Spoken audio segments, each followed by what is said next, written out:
And with some laggy ass internet. Deal. What's up? Good. How's everybody doing tonight? We're live, Ron. What's up, everyone? I'm Aaron the Toy Enhancer. I guess we're live.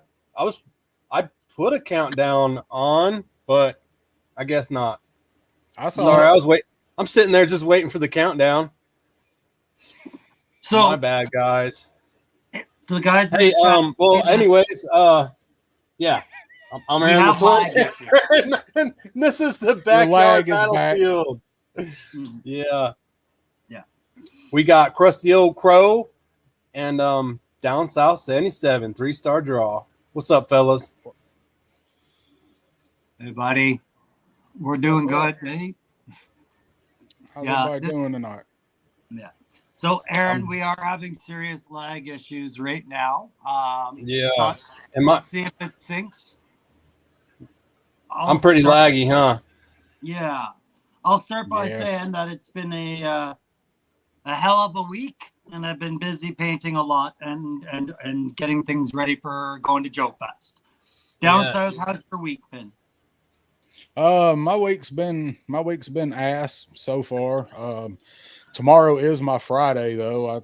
I took actual Friday off. We're in Memorial Day weekend down here in the States, and so the lucky people have Monday off, and I'm one of them. So I usually take Friday and Tuesday. What is going on? Mm-hmm. Now you were saying it's a little laggy, guys. Sorry, hang on. Yeah. Wow, you're like dial-up laggy. So, dude. Aaron, are you able to exit and re-enter? Do we keep the stream going because we're in the stream, or does the whole stream get dropped? No, that happened to me with Pop Blender last week when I knocked the power cord out of my computer. So it should keep going. Okay, so I would recommend that Aaron reboot. Because I think you and I are on the same pace of the stream. I think we're up with the chat, but it does look like Aaron's kind of definitely a bit behind. Am I wrong on that? Yeah, it looks like yesterday where Aaron is. Yeah. Aaron, are you tracking this, man?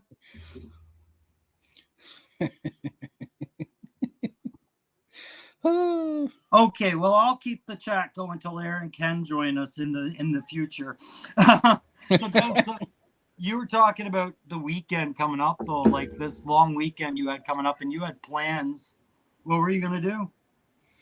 Yeah, well, I was saying I usually take Tuesday and Friday off, and I have like a 5-day weekend, and I was gonna kind of disconnect from YouTube other than what a little bit I watch, and I was going to go and do some photography and stuff and go down to my camper for at least 3 of those days, spend at least a couple nights. I need to mow down there, and it's supposed to rain all damn weekend here starting today. There's like an 80% chance Friday, like 60 Saturday, and Sunday they're forecasting strong to severe thunderstorms here. So needless to say, going to the camper and trying to mow is not going to work out too well. Yeah, no doubt, man. And that's unfortunate. Like we were talking about backstage, but everybody's like, those guys are always late. It's because I was like, we were waiting to coordinate. We were dealing with lag issues, and then me and down south we're talking about camping because I wanted to do the same thing. Ottawa hasn't had much better for the weather, but yeah, and we were talking about that disconnect from YouTube only just momentarily, right? Just to re-spool. You do it while things are slow. We got how many days left? You know what? I'm not even going to talk about how many days left until Aaron gets back to this timeline and we talk about what's coming up. So how you doing, Aaron? I'm hanging in there. All right. Trying to get this working. Sorry, guys. Lag's much better right now. Yeah, my lag's much better. Thank you. Oh, man. So it's been an interesting week in the toy tubing community, wouldn't you fellas say?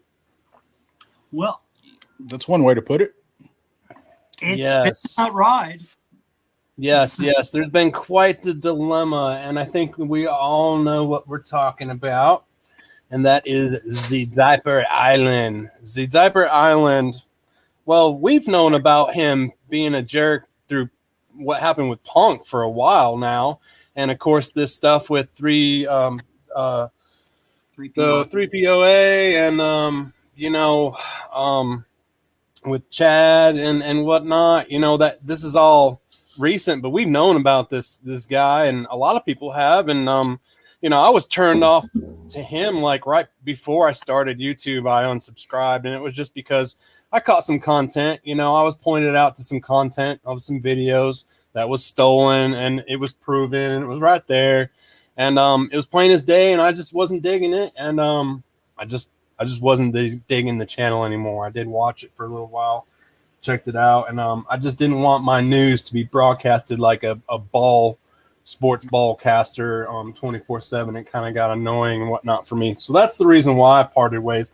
But I brought this up because look at what has happened. Look at the power of the people, and I'm talking about toy community in general, and just everyone together. They're hearing this message.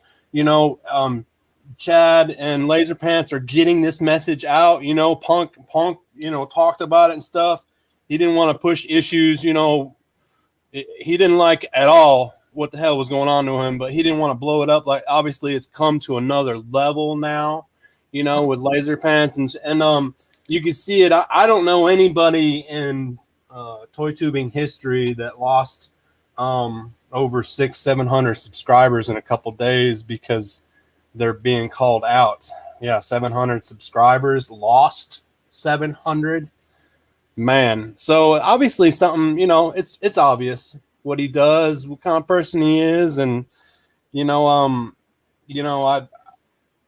were gonna talk about it on the show, and we talked about it a couple times, and I'm like, well, he's probably pretty much done himself in. He's done himself in, and it's only gonna get worse from here.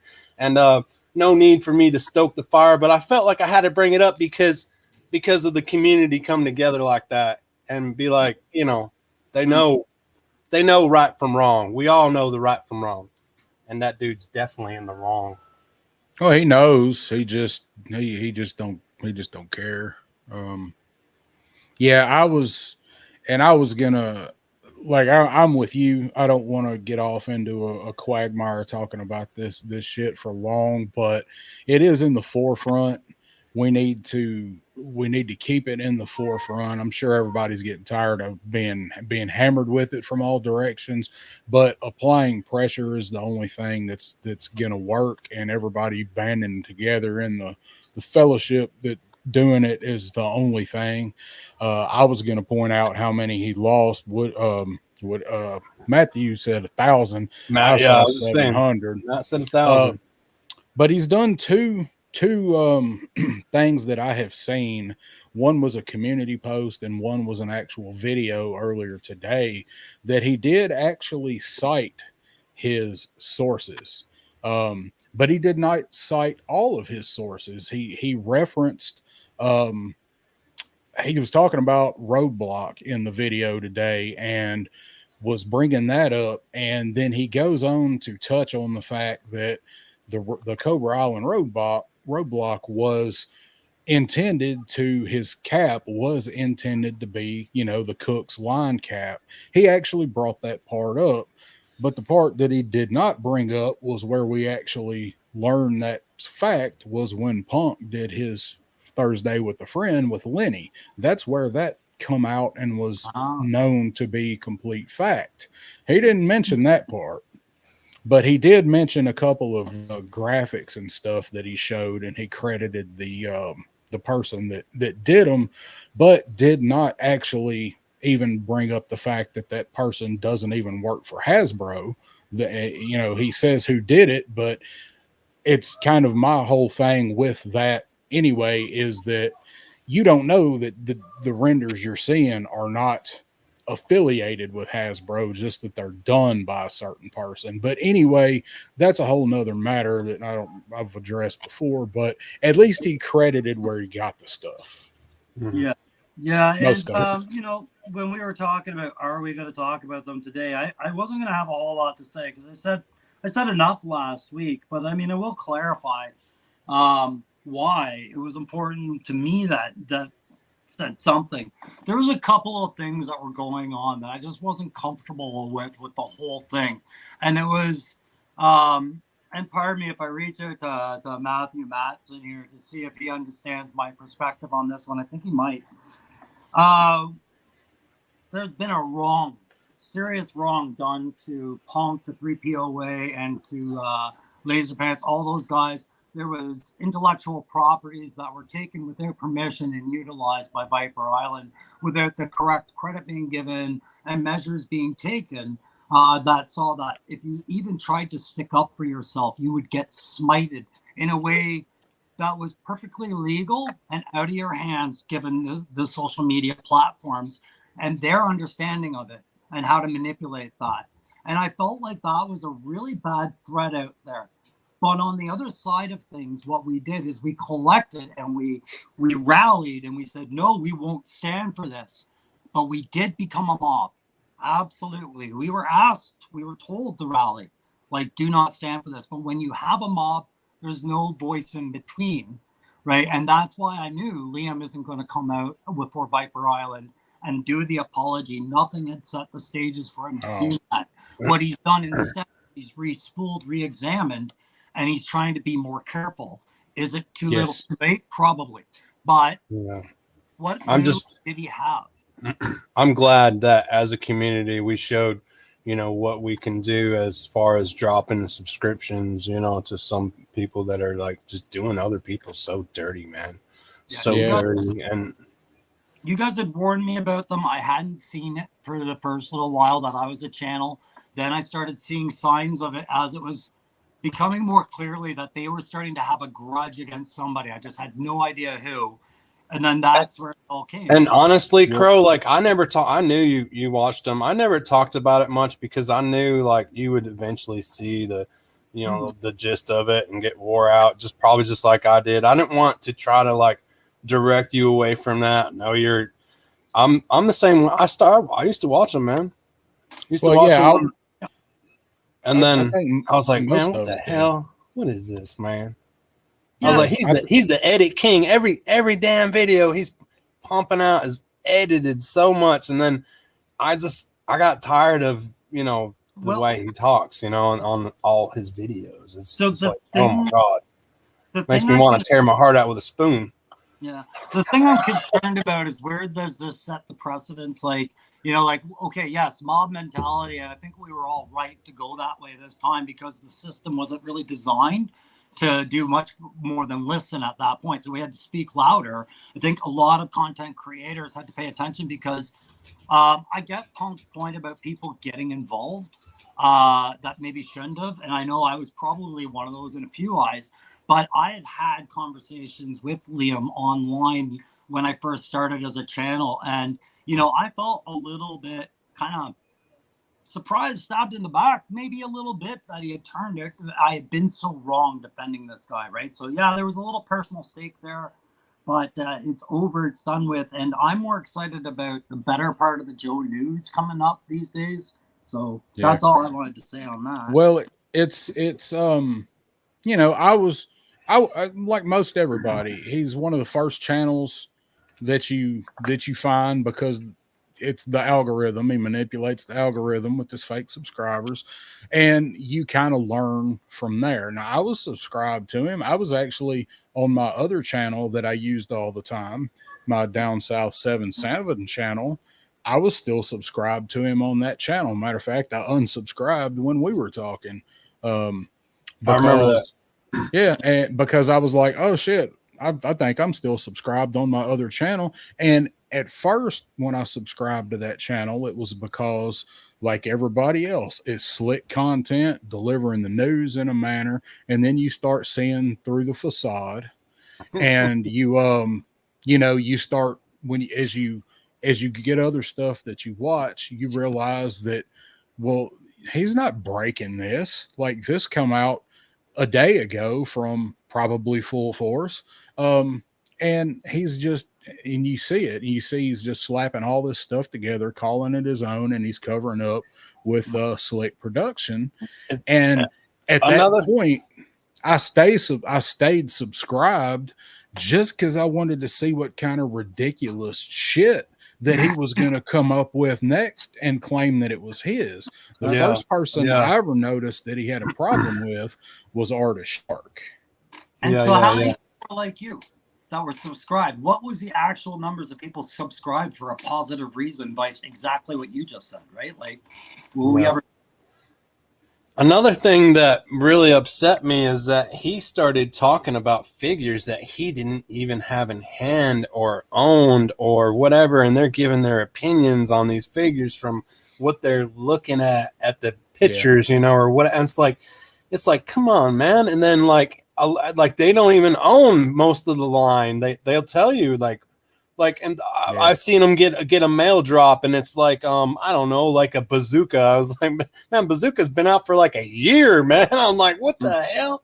You haven't had bazooka for a year, you know, or what? It's just like, it's shit like that. And I'm like, man, what the heck? These guys like don't even have these figures in hand, and they're giving so many opinions on them. They're on an island. Yeah, they are on an island and shipping to an island. I mean, it is a Canadian island. It's right there. But oh my god, I think it's a freaking loony bin. Well, shit, somebody could have went to the border and thrown it across to him or some shit. I mean, build a trebuchet and toss it over or something. But I'm with Aaron. Like, you know, we all, at least, well, okay, I won't say we all. Sometimes I talk shit about Hasbro and some of the stuff that they bring out.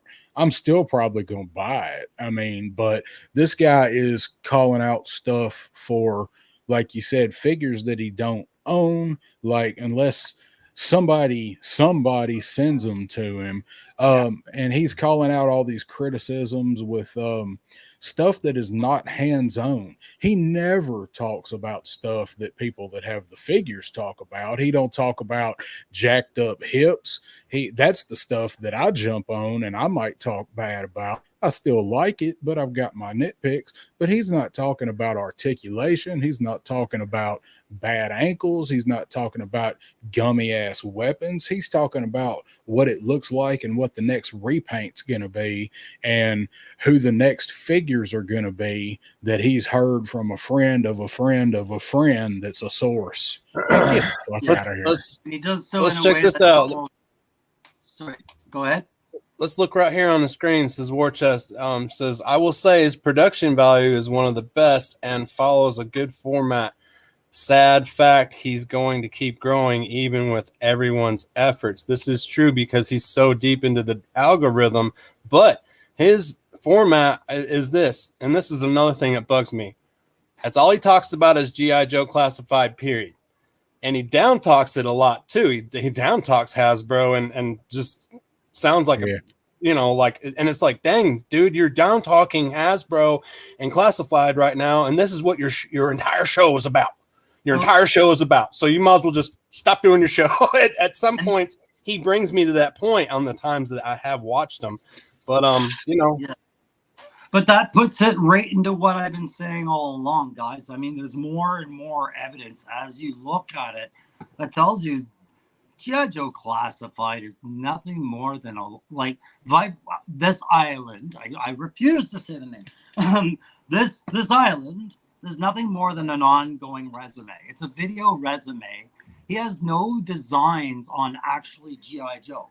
And I use his co-host in the snapshot age that person is in. This person's going to grow out of an interest of this line. This line's going to complete itself. What is that show going to become? I see no invested interest in this guy into the lore, the G.I. Joe, everything. He is hanging on a nostalgia memory that he shares with somebody for a moment.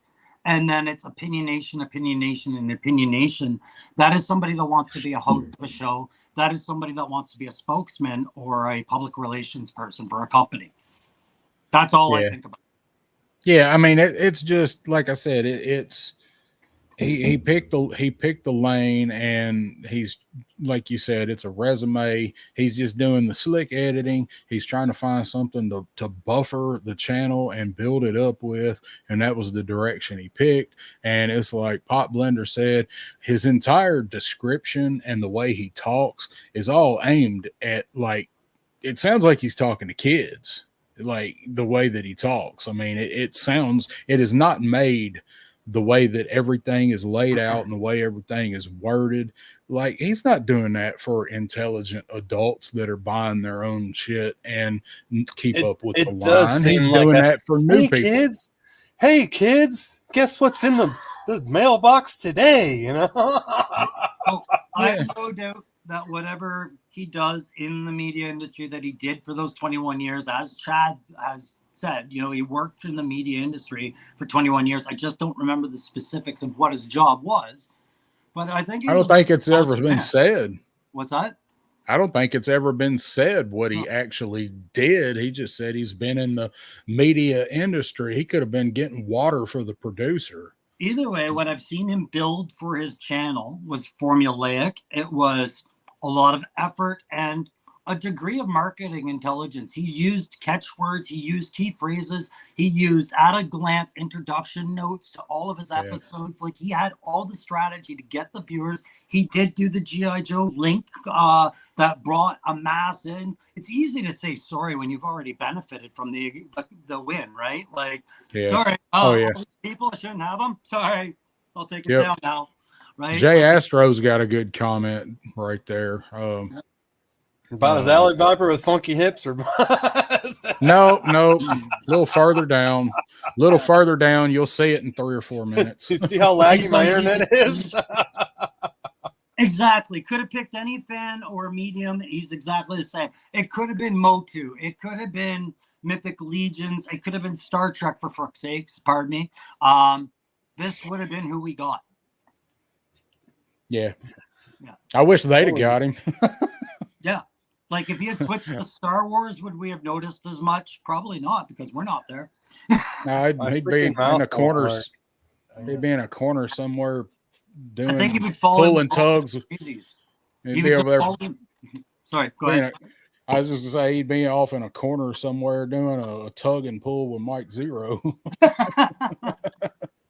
Someone do a welfare check for his kid. At least it wasn't a bobcat. Yeah, what the hell's up with the bobcat? It sounded like a straight up bobcat. All I could think was maybe a chair moving across the floor. I don't, because I can do like I got. You hear that? Does that sound like bobcat? No, it sounds like a chair moving across the floor. Sounds like a chair moving. I don't know what the hell that noise was. I don't know. I don't know. It was crazy. I got my garage open a little bit. If my crazy neighbors are on schedule, they should be screaming at each other any minute. We'll hear it. I like your flag, Crow. I want to wrap it around me after I get out of the shower. You son of a bitch. Is that the Jay Astro comment we were looking for? Yeah, that's the one I was talking about. Yeah, exactly. And like I said, he's probably. I'm all caught up now. Yeah. And that's what I was saying. He's absolutely right. If he had done this to any other medium, we would have gotten the same host with the same issues, just in a different market. That's all. Yep. Hey, Ron. You sure did get some karma. That's what I'm. Yeah. That's the conclusion. I hope he keeps coming, man. I hope that karma keeps on hitting him, colliding like a water truck and a vinegar truck. Douche. Yeah, I love seeing karma come, man. Oh yeah, come all over the place. But I mean, I think it's important also. We also reflect also a little bit of what Lawrence was saying on his too, right? Like, you know, like I don't agree with all of what he said there, but the part where it's like, you can't fuel it, right? So now that we've dealt with it, the only way to keep our karma in line from a community is to disband the mob completely and go, okay, now what do you do, right? And it only rallies again if the response is back to bullshit, right? But right now, it seems like, you know, all we're waiting on is that apology, and I don't know how long people are going to wait for that apology before we just go. Yeah, it's gonna hinge on what he does or says next. What's up, Liam? Be a man about it, buddy. You see, Yeah. I'm being as serious as hell right now because I got my flat bill on. Woody 222 knows about that. When you got your straight bill on, bro, you mean straight business, buddy. Yeah. I don't. It means I must be sick. No, this is the only flat bill hat I own, but I did wear it for Woody 222, and it says jiu-jitsu on it, so it kind of matches my cauliflower ear. You know, it goes together a little bit. I have a question for you, cauliflower head. And down south, 77. Oh, what kind of vegetable head am I? You didn't put the last one in my head. Carrot head. I'll call you Squash.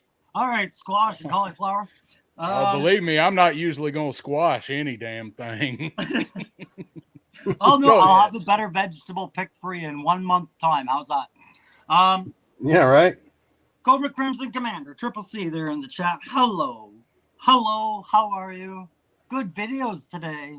I needed to ask these two a question because the Techno Viper backpack.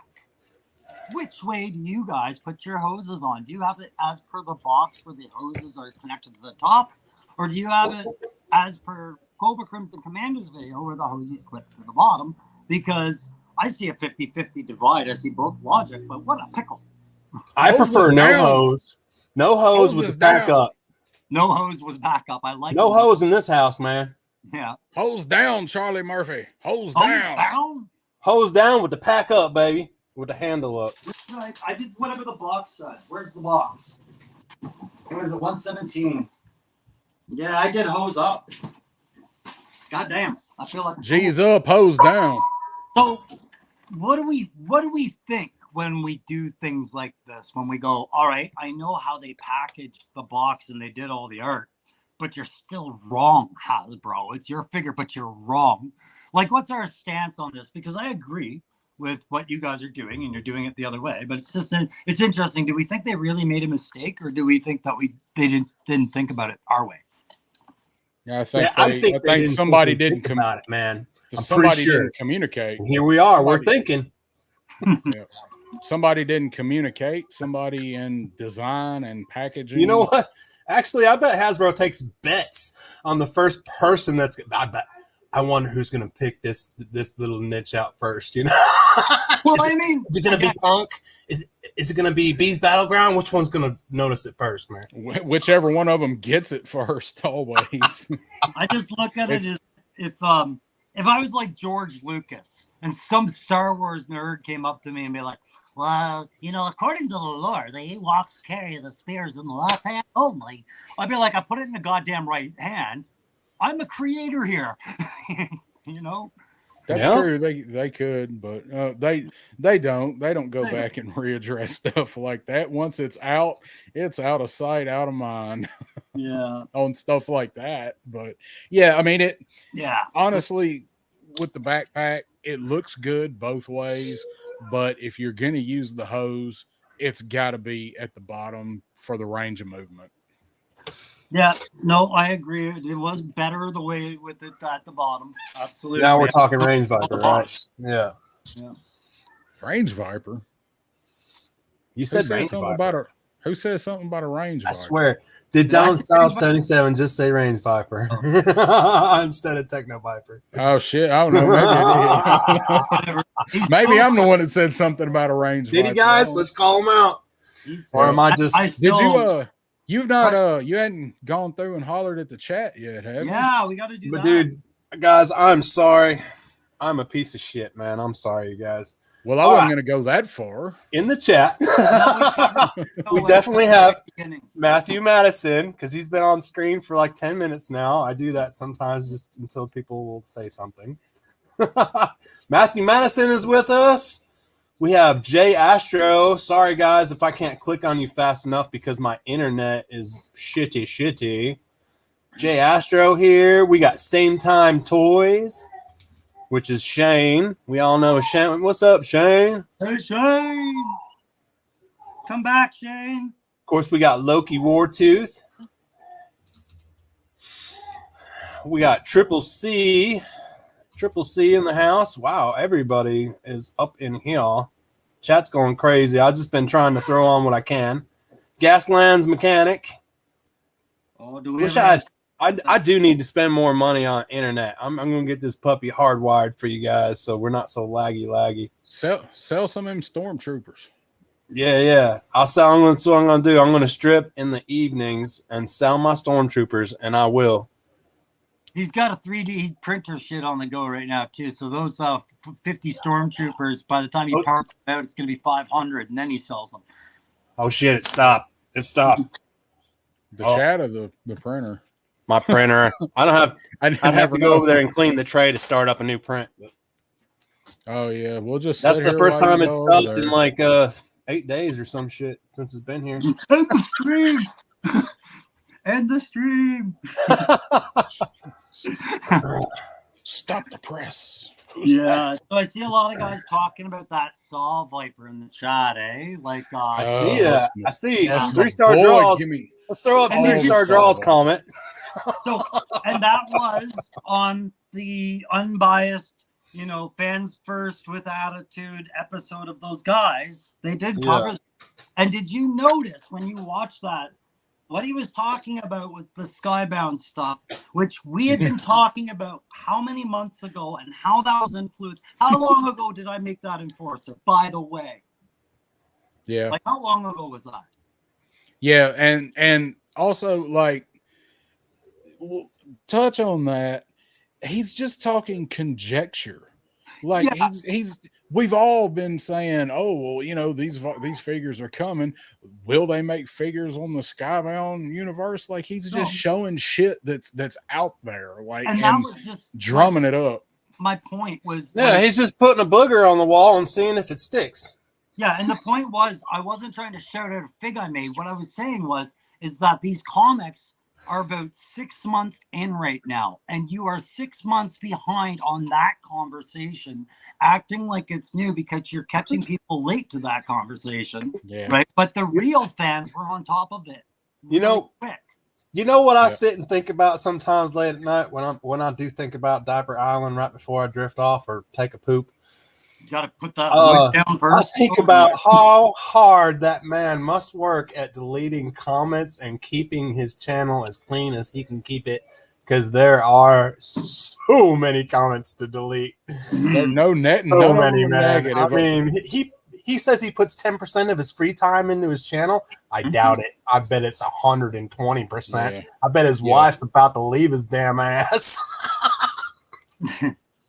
The freaking having his kid on there all the time, I mean, that must cause conflict in the marriage, I mean, I know my kids pop in and stuff. You see them pop in a live or whatever, but man, I don't know. Co-host, that's a little too much. So the kid thing, I don't know. I don't know if we should get into this, because it's like, this is the one part of the argument you want to give no power whatsoever, I agree. Because it just serves him too well to make it a topic. Right, because that's what he wants to defend with, is saying, "Whoa, don't drive so and so into this." Yeah, it's like, well, put him there. The only thing I think about the kid thing is putting the pressure of being a co-host on a freaking show that is directed towards 40 to 50-year-old men, regardless what you say. 40 to 50-year-old men is the main topic that it's going to be on there, but taking away that kid's 13, 12-year-old, 13-year-old, that takes up time, whatever, just kind of almost feeling obligated to do it for dad, and just like I just decisions need to be made for the kid himself. How long is that gonna continue? Exactly. Like Pop Blender said, another couple years he's gonna be getting into girls, he's gonna be getting into music. Like, how long when's it gonna be like, Dad, I don't want to do this show. I want to go to the mall with my friends, or whatever kids do these days with their friends. Video chat their friends. Yeah, that's the only reason I wouldn't do nothing like that. That's why I kind of want to don't give it any light when it comes to the kid, because we just look at him as a casualty one way or the other.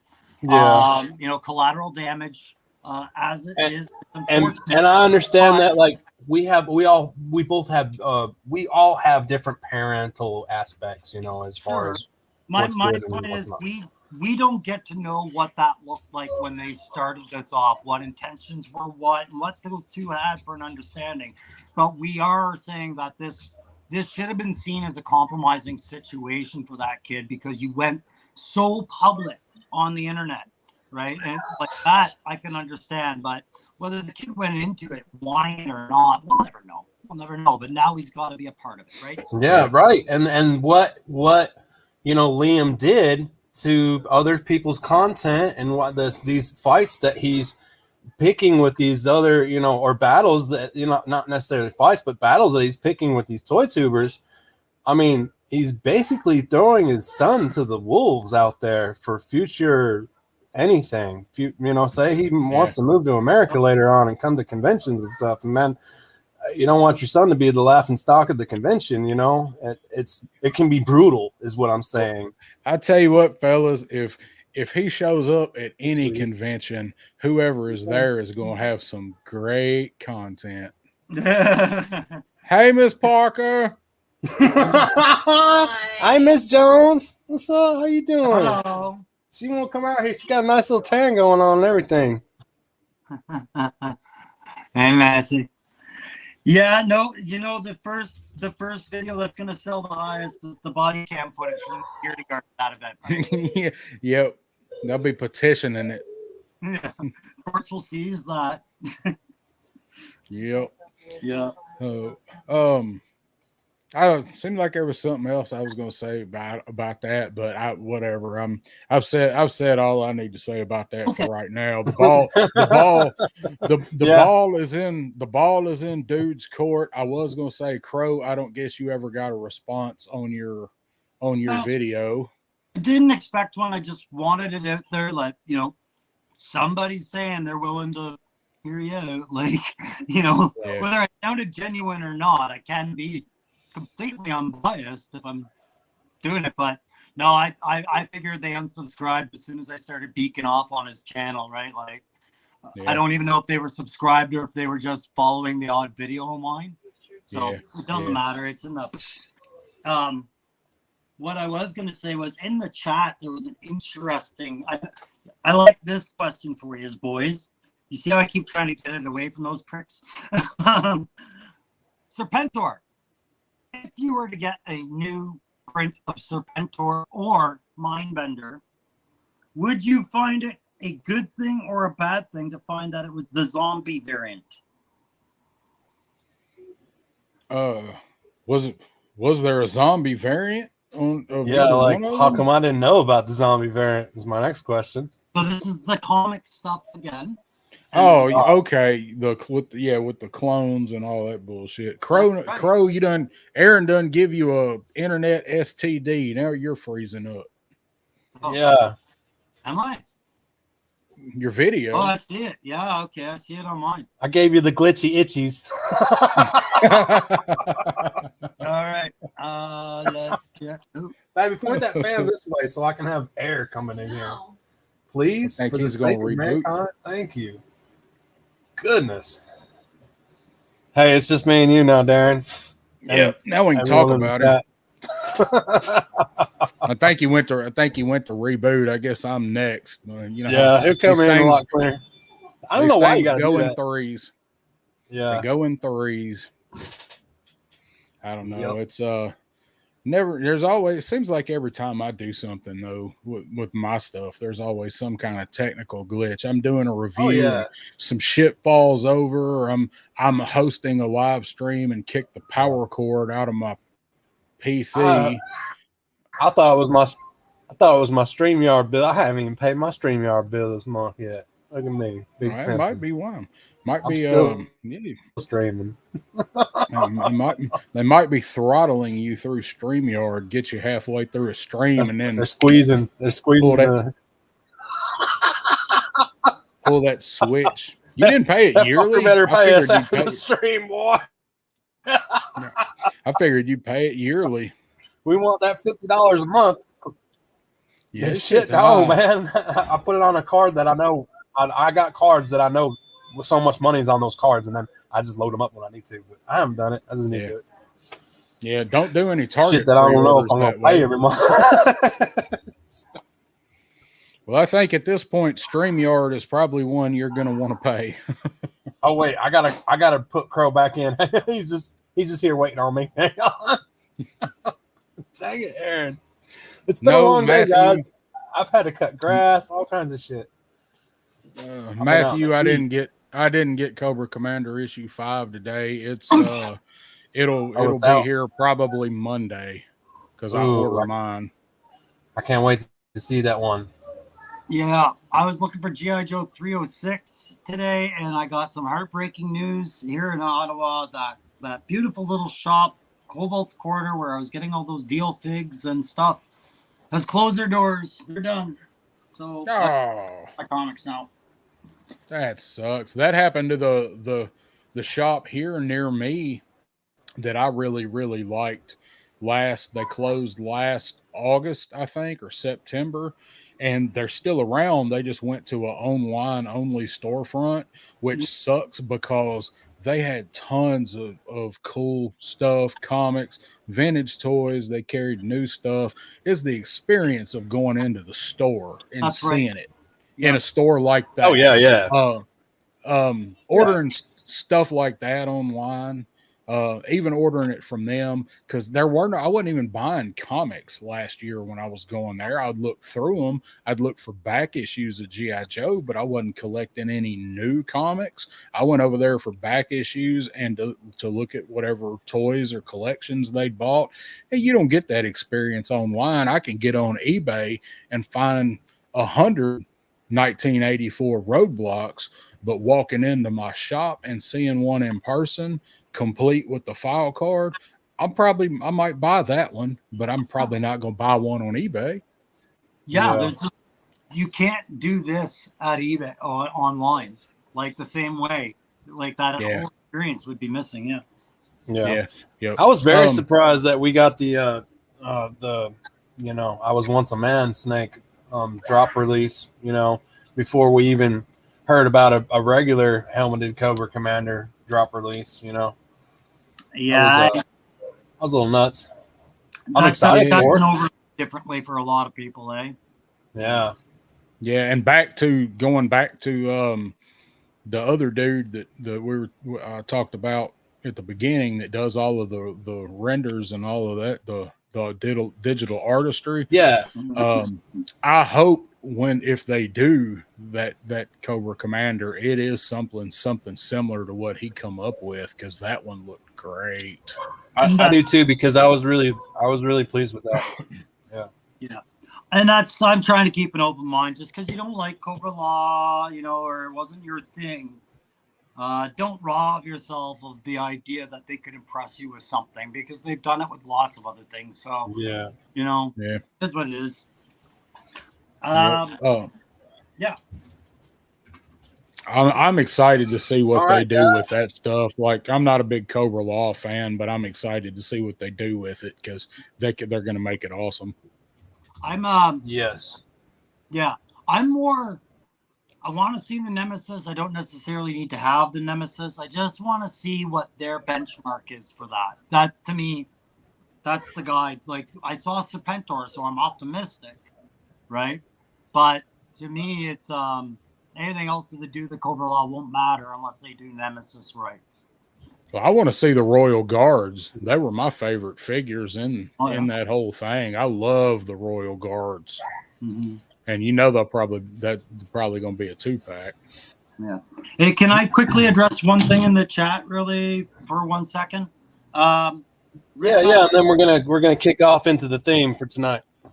Yeah, Rick, that Deep Six, I will show that tomorrow. I'm gonna have a video I'm putting together that's gonna do a 2-fig reveal. The ones that I was showing you before, the Deep Six and the wetsuit, are done.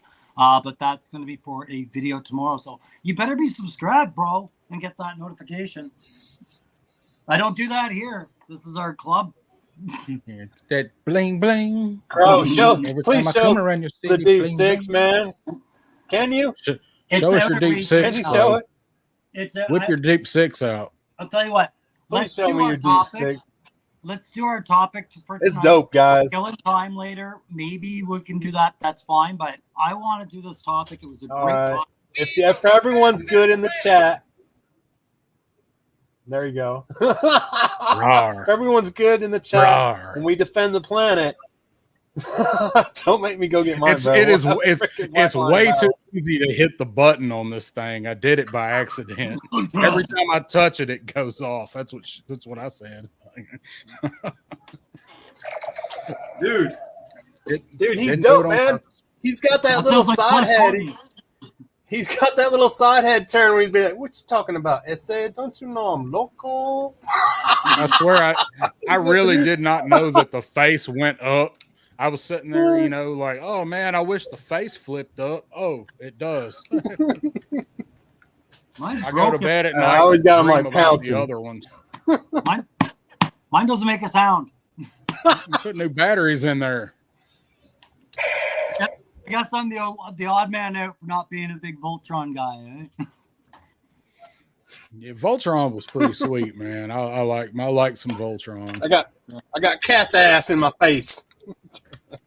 That's how I go to bed every night. My little boy Lime comes out and moons me every night. That's love, man. That's love for a cat. Like Rick Husky just said him and his wife had subscribed to all three of us, so I appreciate that. Well, that is appreciated, man. And thank you. Know if you've got a channel, Rick. If you've got a channel, you got to let us know, because sometimes your YouTube name shows up different than your channel name, and we don't always put it together right away. So, guys, can let us know. I'm kind of an expert in that. Are you? Yeah. Right. You change your name a lot, though. Now I have never even changed my name. My name has always been. He's got three names. I know. So it has always been. He's got three names. Down south. Now I just call him bro. Punk gave me so much shit over that. It's like, well, your name is not a Lawrence with toys. Why can I not be 3-star draw, but I'm down south 77? So there we go. Anyway, a Lawrence with toys. I'm gonna call him that. A Lawrence with toys. Lawrence with toys. He probably liked that. He probably liked that better than stuff. Stuff other people call him. Oh man, we got to bring back the Jerky Boys. Call him back. I'll call him on the phone while he's doing a live and be like, "Is this the Lawrence with the toy?" This is Frank Rizzo. Oh man, Zio. My wife always calls me asshole. Damn it, Larry. Damn it, Larry. What's up, Carol? So, Power of the Force, 3-star Lando. You killed that, by the way. I have never. I didn't know. I didn't know what amazed me more. It was some of the pocket knowledge. It was some of the, exclusive access set pieces you had. But moreover, I think at some point the reason you called them Landorian so much because you knew a Landorian before this. Landarius. Landarius, thank you. Landarius. How long did it take to fab that can, dude? That's what I want to know. Not long. I can see down south side of the center like. No. He's like, yep. No. That Bacta juice went straight down to water them bushes. Yeah. So this Landarius that you knew before, as soon as you said it, all I could picture was the Dave Chappelle pimp gang all there and be like, Landarius, go get your money from the bitch. I was like, what's your relationship, man? Oh, yeah. Shit. That shit was funny as hell, bro. Cobweb just showed up. What's up, man? Hey, yeah, I had I knew I was going to go two directions with that because I was always going to get both versions of Lando, and Harperdelic did his, and he did the blue Bespin Lando. So I wanted to do my more serious one on the General Gear Lando. And when I decided, I'm like, all right, well, I got to go do something different. And I was sitting there thinking stuff up, and I'm like, all right, well, I'm just going to take it off the rails with the second one. I hope I succeeded. We found out what happened to the rest of the 6-pack. Yeah. Oh no. And the Landarius that I knew was a cousin to a guy I went to school with named Larnell, and Landarius was his cousin. And I only met Landarius a couple times, but I did know him, so that's why I always mix those names up. But actually, I've actually got the Bacta tank over here too. There's the tank. So nice, so, nice. I like the tools that were used. It looks like you took it apart with your teeth, man. Yeah. And you can use it to cook a good chicken. What did you use? A chainsaw? No, it's actually pretty straight. That's the hot glue. I just painted the hot glue. I hot glued it so I wouldn't cut myself fucking with it, and painted the hot glue Bespin cloud color shifting purple. Safety first, then teamwork. That's awesome, bro. What I did, man, was I knew after I figured out what I wanted to do, I knew I needed to get a 2x4 of Colt 45, and I needed a 40 of Colt 45 because this is actually this is the label off the 40. You know how long it takes to peel a label off a 40 without tearing it?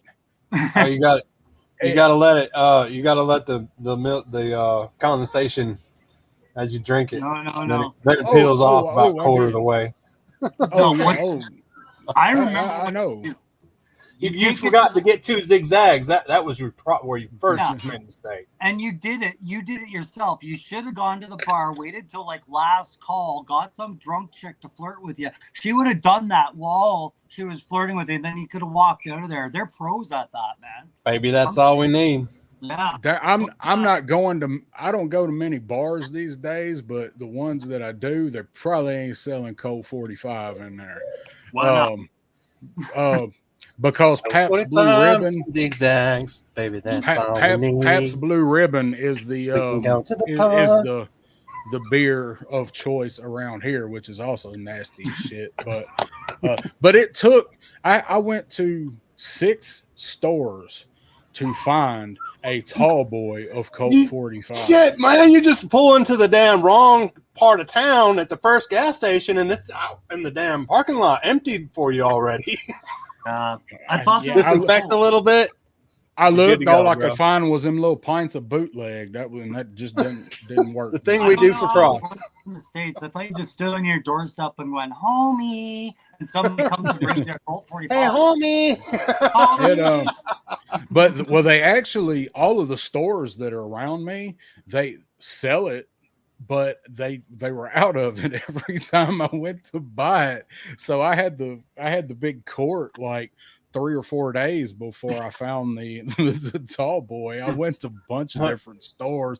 I was on a mission, man. I'm like, if I can't find this can, this whole idea ain't gonna work. Look, man, back in the day, we couldn't even afford Colt 45 when I was growing up, right? That was high dollar shit. So we had to drink this shit called Steel Reserve, and it was freaking nasty. The nastiest malt liquor you'd ever drink in your life. But I don't know, man. Have you ever had King Cobra? I took a sip of one. I took a sip of that one time. I'll tell you how bad King Cobra is.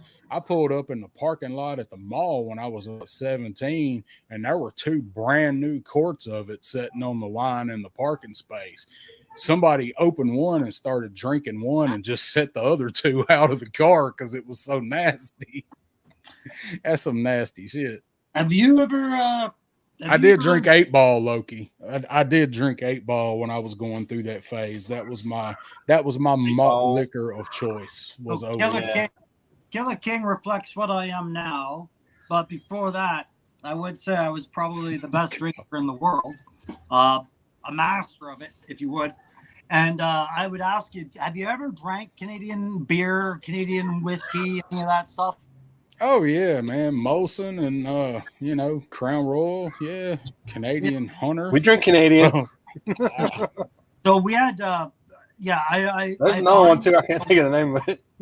I find that when we had American troops up on our base, when we broke out our Canadian liquor, it hit them a little harder, and that's what I noticed. Like our drinks are a bit stronger than yours. Well, it's colder up there. I think that's why. That's why we buy imported. Molson got big here in the 90s. I'm sure it was here before, but it got real popular in the 90s, and that was right before like Budweiser and Miller Lite brought up the ice beers. Y'all remember that shit? Ice House. That was Black Label Ice was 7.6%. Yeah, what's Pendleton? Is that a beer? Molson was Molson come out right around here around the time right before they brought that out, and everybody was drinking Molson, but it was higher because it was an import. And then they brought out all that cheap ass knockoff ice beer.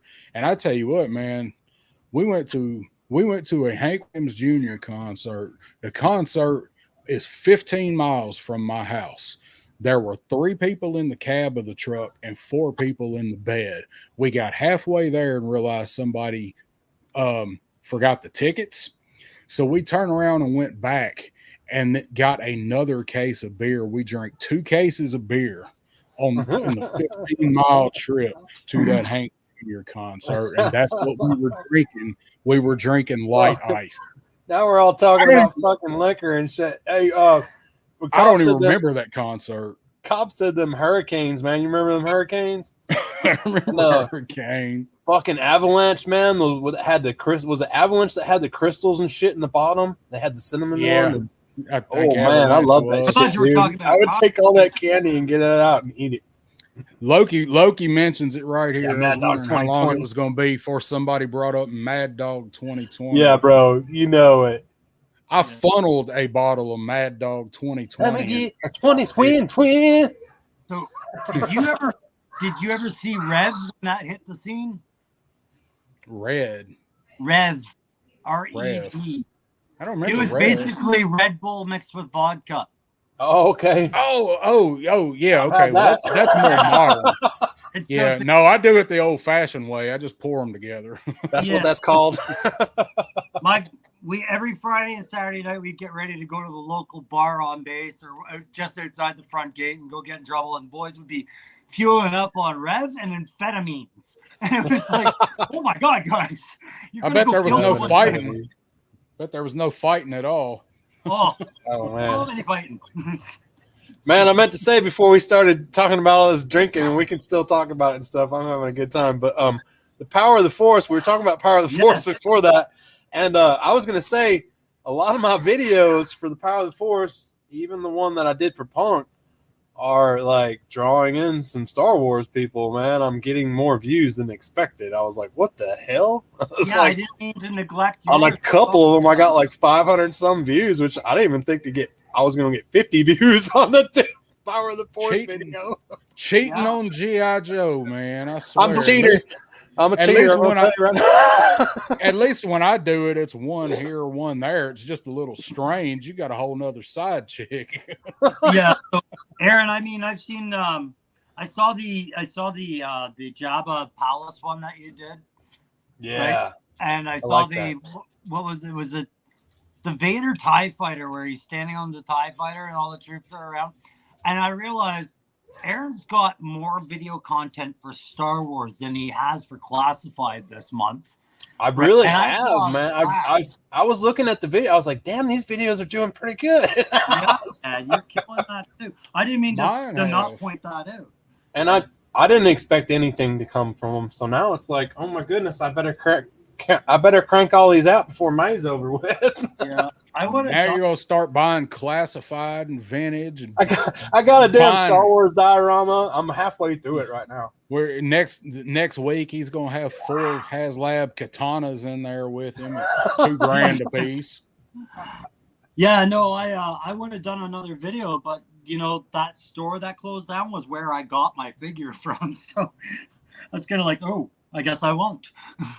That sucks. Especially if you don't have any other ones close. There's one other one that is similar, but there's no comics. It's just toys, and it was near the one that I went to, but it was smaller. And then they closed that one, but they moved in the mall. And I ain't going to the mall just to go in there. And I went in there the other day when I was in there when I found Ricondo and GameStop. Ricondo. And I went down there to check out what all they had in there, because last time I was in there they had a complete Claymore for $99. They had one of I think a V1 Starduster for like $500 complete. They had some nice vintage Joes, and I went back in there to see what all they had, and they had moved everything all around, and they were kind of dickish about it. And I was wearing my 3-star draw hat, and I was going to ask if they'd let me film in there. It's a small store. But before I didn't even get that far, and they were just kind of dicks about it. I'm like, well, you know what? Never mind. I ain't even gonna bother. You took down all the cool vintage Joe stuff and put some other shit in there, so I didn't even bother. You say that on a video. I wonder if that was the one where you were like all set to go in, and the next shot was you. Nope. Oh no, that was when I was with me and Aaron. When we went to that GameStop, that second GameStop that he went to the next day and found stuff. Yeah. Freaking Darren wouldn't let me throw a brick through the window, and I told him I was cool with doing it, and he would like talk me out of it. I was like, "Come on, man, let's talk about it for a little while." And he wouldn't let me do it. I was in a strange city. I didn't have a dog sitter, man. I didn't even go to jail over Ricondo. Yeah, it was that moment that Aaron. It was at that moment that I knew Darren wasn't ready to go balls. Yeah. So no. I can just picture me freaking getting in trouble with Aaron, and all you're going to see is just one quick YouTube short of me screaming, "Embassy, embassy!" Diplomatic immunity. Yeah. Crow smoke. Yeah. So hey, we were talking about the power of the force stuff, so we still have a lot more to go. Aaron, you have a few more videos to go down south. You don't, or you do?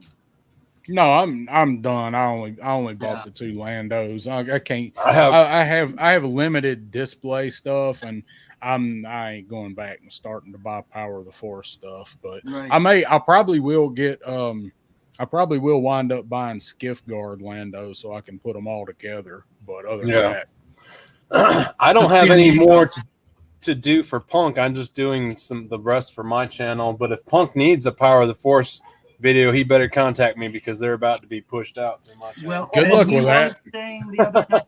He was saying the other night because some people have not been able to get back in touch with them to secure their time slot, as were the arrangements. So things are getting a little nervous as far as right. So I mean, if you have something loaded to go, I would just tell him you have it in case he needs it. But okay.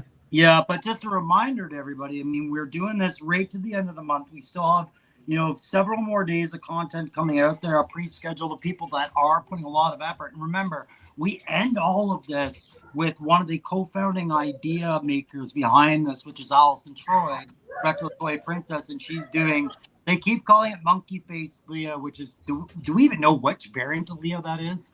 It's the first one, that first in the white dress, the very first one.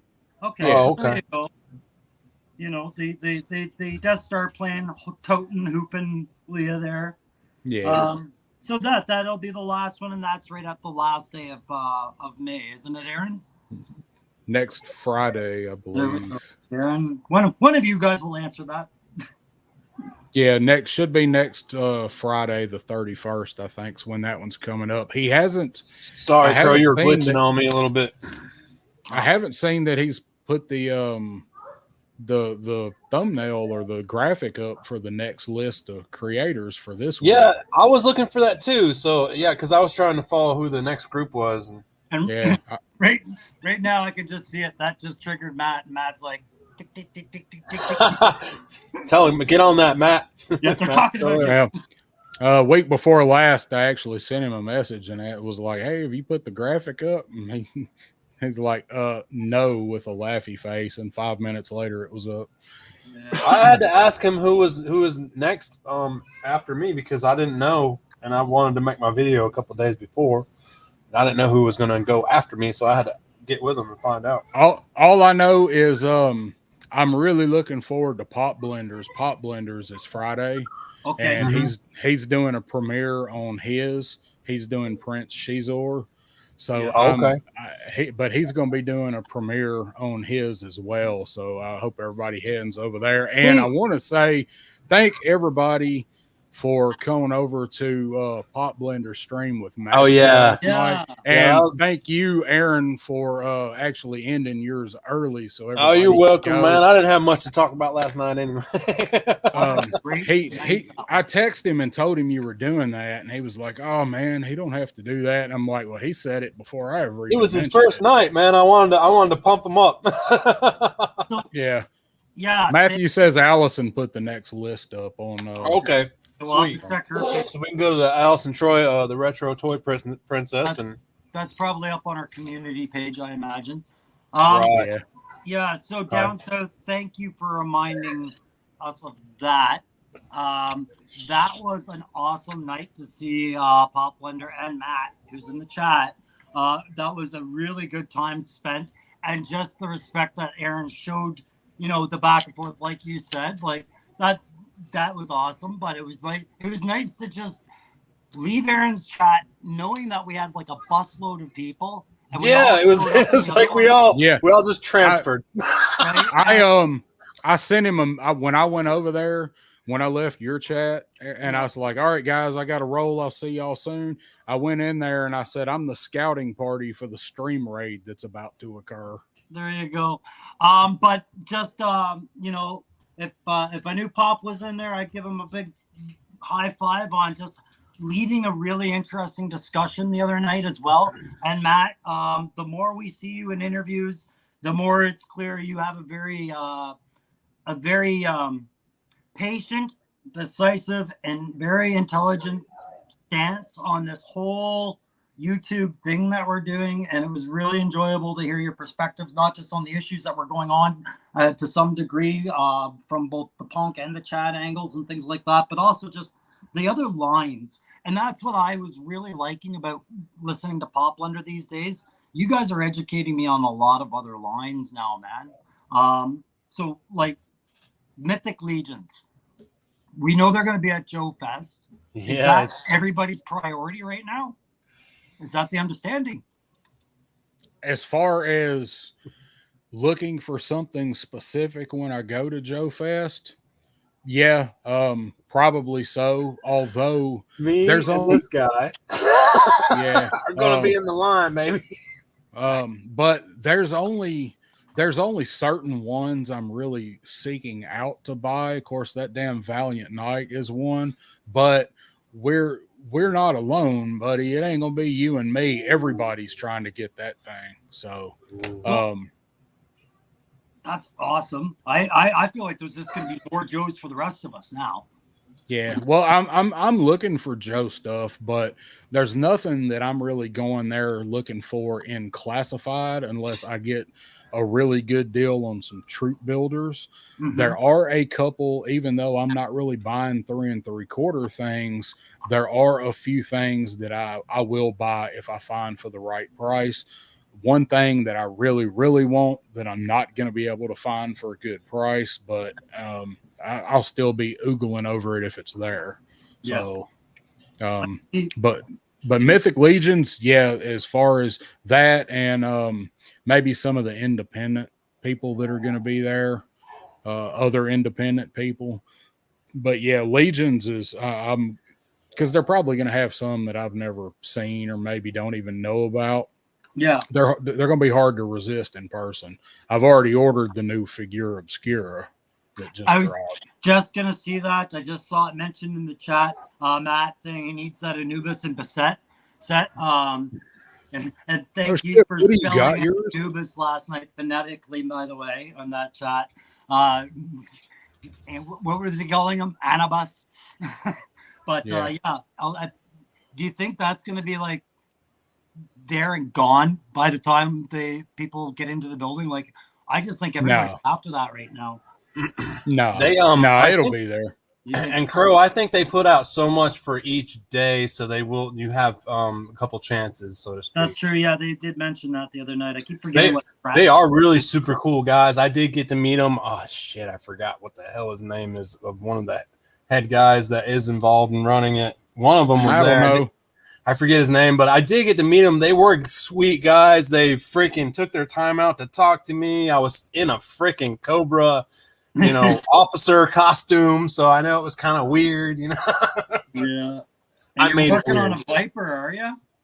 Yeah, man, I'm working on the Viper. I'm really nervous. I'm about to put the Viper helmet together, but I'm really nervous because it's a one go glue, got to get it perfect kind of deal, So kind of nervous about doing it, honestly, and that's why I've been putting it off. Measure twice, cut once, right? Yeah, there's not going to be no second go on this. Yeah. But I'll get it. I'll get it. It's just nerve-wracking because I've already paid money for that 3D print, and it's beautiful. It is the most perfect 3D printed helmet I've ever seen. Yep. I don't know if I'll have the Viper costume ready for Joe Fest. So, but I have Punk's costume ready. His Mindbender costume is ready, and I spent most of the time on the crotch groin gauntlet thing. So that looks really amazing. I did encrusted jewels in it and stuff, and it does say Punk with Toys on it. It's nice. But yeah, so you've got some encrusted jewels for Punk's jewels, is what you're saying. Dr. Mindslaughter. Yeah, Matt said it. Dr. Mindslaughter. That was what he called him. Yeah, he's got the ball. He's been shaving his head and stuff because, he's been sending me pictures of him practicing his Mindbender pose and stuff, and he's got the little monocle and stuff. But yeah, Punk's stoked, dude. He's stoked. If Punk will wear a monocle, I'll buy it. Oh, dude, he's been sending me pictures, man. He doesn't have the costumes. Most of the pictures been coming in the nude, but it's cool. I'm down. Yeah. And so are you. I just pictured Punk in the gym, just like these motherfuckers over here. Dude, he'd be the sweetest Mindbender, man. You see how buff he's been getting? He's dude, he's getting buff. Punk's built, man. So what are you getting ready for? Oh, such and such a competition. What about you? Such and such a competition. What about you, Joe Fest, Mindbender? Punk's working out for Joe Fest, man. Before I forget it, since Matthew said it, the Power of the Force, I pulled it up. So today was highly articulated with the speeder bikes. Dreadnought Ryan doing Boss tomorrow. Pop Blender doing Prince Shizor on Friday. Baldy Locks doing Grand Admiral Thrawn on Saturday. Ooh. That one is going to be off the hook. Baldy Locks. You already know. Toy Habits is doing Dengar on the 26th. My Buddy's Custom, the Coruscant Guard Loop, 27th. Speaking Moistly, TIE Fighter Pilot on the 28th. And I believe that is who they've not been able to get in touch with. Oh, okay. Fuller Figures on the 29th doing Jedi Knight Loop. What's the one that he's doing that you can't get in touch with real quick? I think it's Speaking Moistly with the TIE Fighter Pilot. The TIE Fighter Pilot?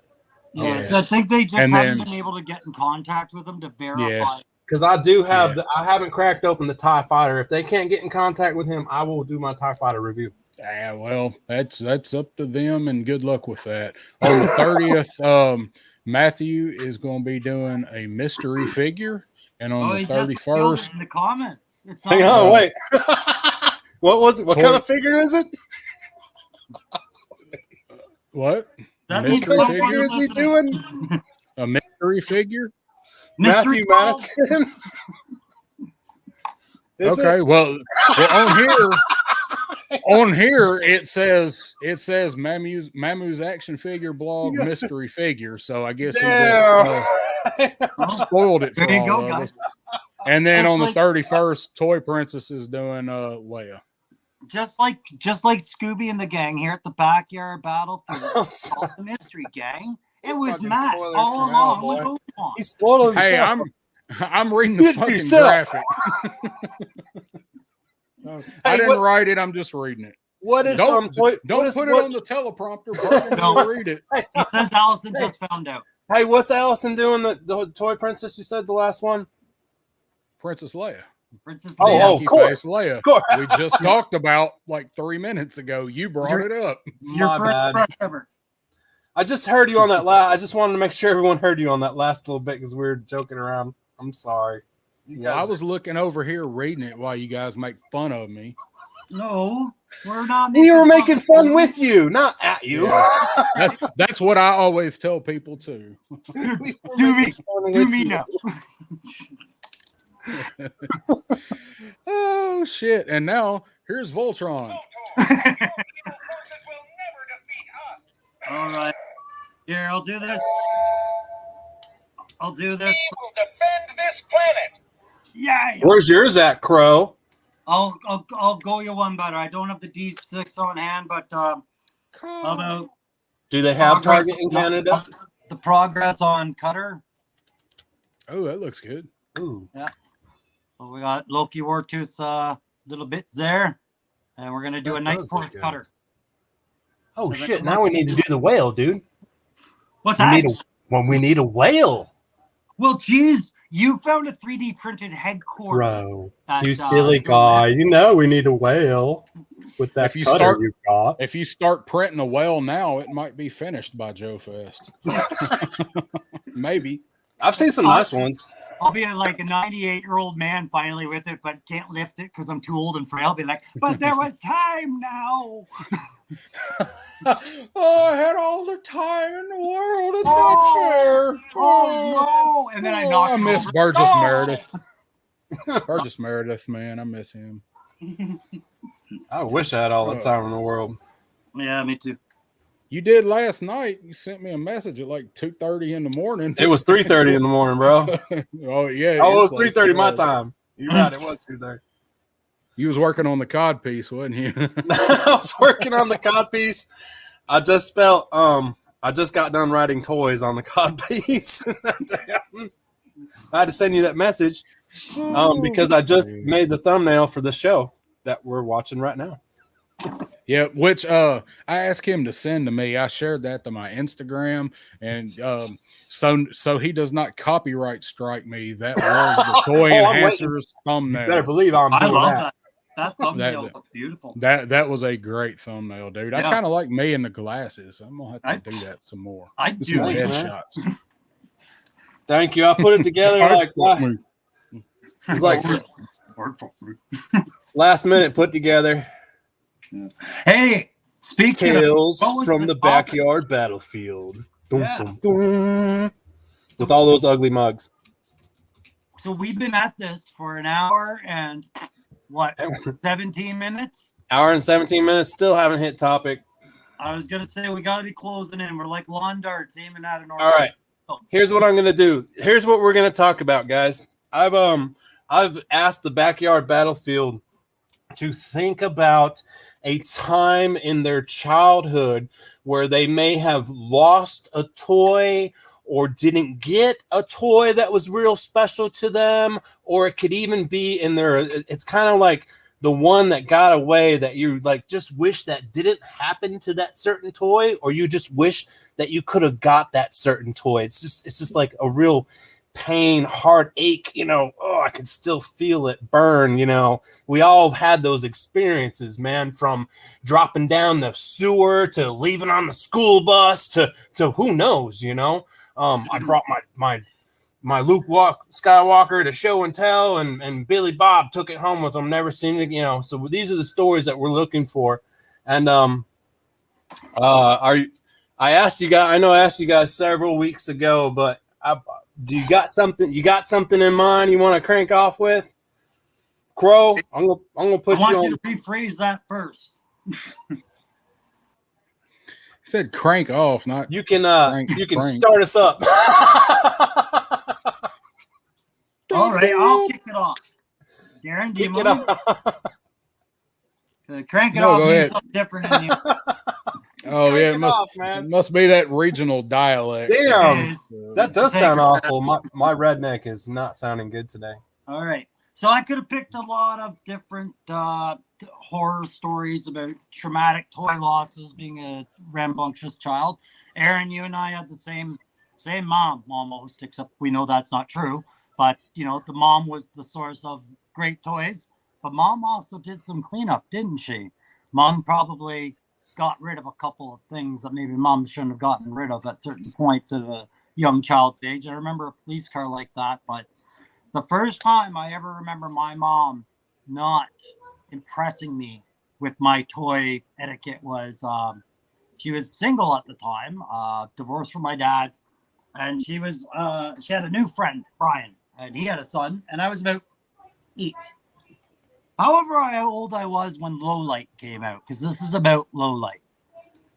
And we were going on a country drive, and we'd stopped at this one store, and my mom bought me Low Light, and I was ecstatic.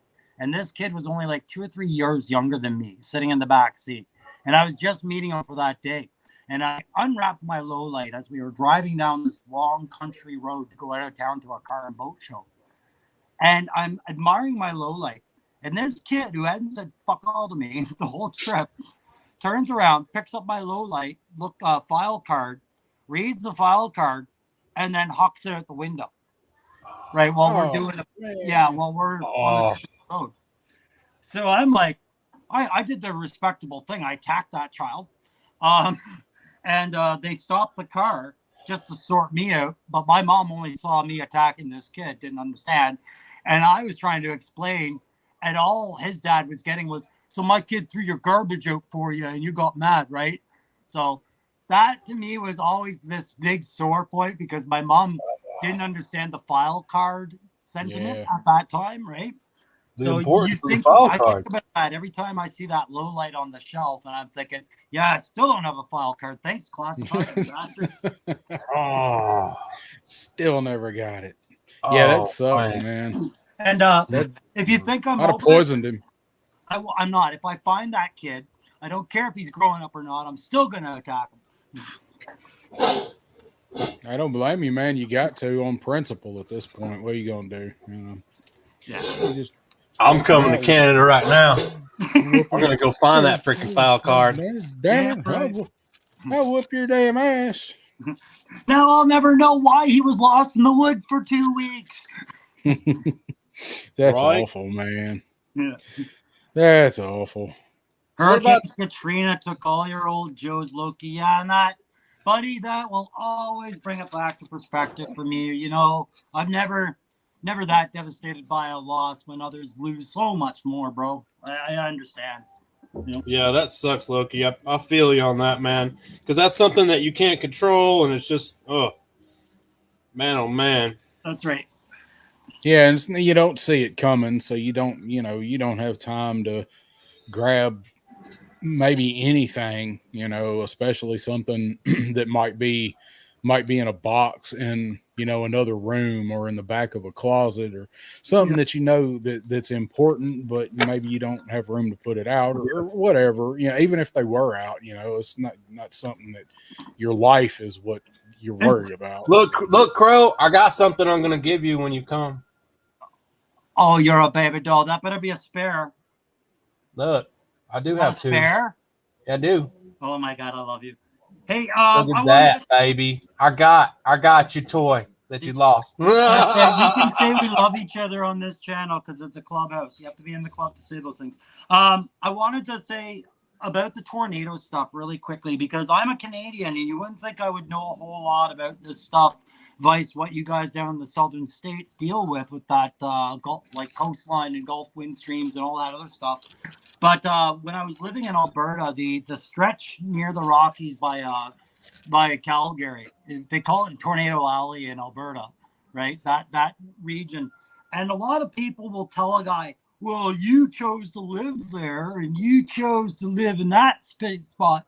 And they don't ever factor just how privileged that sounds sometimes. Sometimes the city or a town that you have to live in is laid out in an economic way in that outer peripheral urban core. Yeah. They've got them laid out in areas that aren't the most desirable places to live. You're paying the extra money for those that are putting you in the safer areas. It's a rough call, man. I feel bad for those guys. Yeah, man, you can't, depending on what stage you are in your life or even when you're past a certain stage, like you don't have any control over where you're at, like that you can effectively always do anything about. You might have been you were in the army, maybe you were stationed somewhere in the army and it was in that area. Who knows? Other people, maybe you move there with your parents, maybe you do whatever. You don't always have control over that. That's some bullshit. Yeah, and that's just one of those things where, like I said, anytime I hear people just kind of criticizing people getting hit by tornadoes repeatedly, I'm like, yeah, well, do you think they can afford to move, or do you think they never thought of that? Yeah, and I mean, all of where I'm at, like, I wouldn't call it a tornado alley, but we do seem to have them pretty frequently here. Yeah. And I drove through that area from that last one when we were having those bad storms, and I was telling you guys I had a friend that lived like he could see the damage from his house. I went through there I guess the end of last week maybe, and man, it is like the trees. I mean, you know what tornado damage looks like, but it just looks like a giant just took all the trees and snapped them over one by one. And like there's this one house when you're driving down the main road that's up on a hill where it come across, and it's still there, but it's in pieces. Yeah. Everybody's got a blue tarp on their roof. It's bad. I think they wound up saying that one was an F3, I believe, and it was like 22 miles from me or something. My buddy that lives over there, from his front porch, it's kind of on a hill, and he can see down, and like he can see straight to the main road where that was all treed. Like it was at like 1/8 of a mile from him. He's like, it's sad. People got debris and trees and pieces of their house and shit all piled up by the road. Everybody got wood chippers out there, tree crews. It's crazy. And that's the sad part, is even the houses that don't look like they get touched half the time are still taking thousands and thousands and thousands of shingle damage and flooding. And yep. But hey, so that was me and Lowlight. Who's next? Darren, let's hear your story, man. You want to hear the recent one or the one from when I was a kid? I want to hear both because I think they're both good ones. Because I did hear the one recent one. You gotta tell both now, bro. Okay. Well, I'll tell the one. I'll tell the one from when I was a kid, because that's what you were asking. First off, I never had the flag, so I was always real sad about that. We weren't that blessed. Had the Terradrome, but I didn't have the flag for a completely bullshit reason. We don't have the room for it, but we got a whole room at the end of the house that we call the big room. That's just storage. Anyway, that was it. No. So when I was a kid, probably, I don't know, I'm guessing this would have had to been sometime between Empire and Jedi, somewhere 80 to 83. You remember when you would go to the mall? Because we're all old enough to remember when malls were actually a real thing. Right. I love the mall because it had the arcade. Not anymore. Dying breed.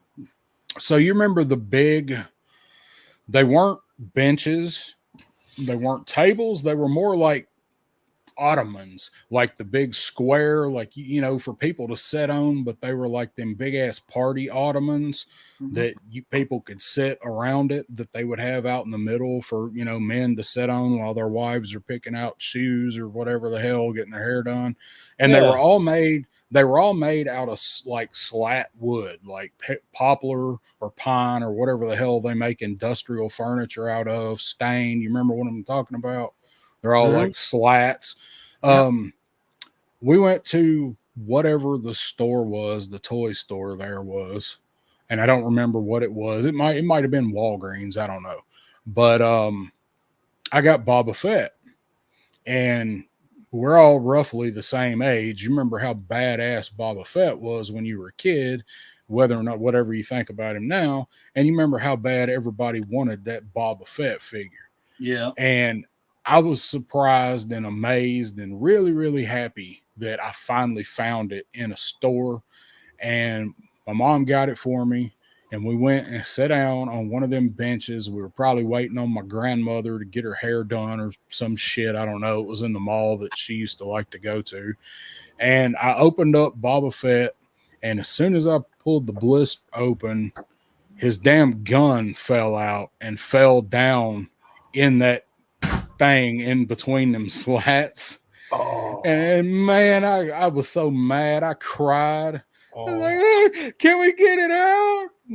Mom was like, I don't think we can get that out of there. I'm like, we could call somebody. So I had Boba Fett, but I lost his gun. Like, I never even put the gun in his hand. Oh man.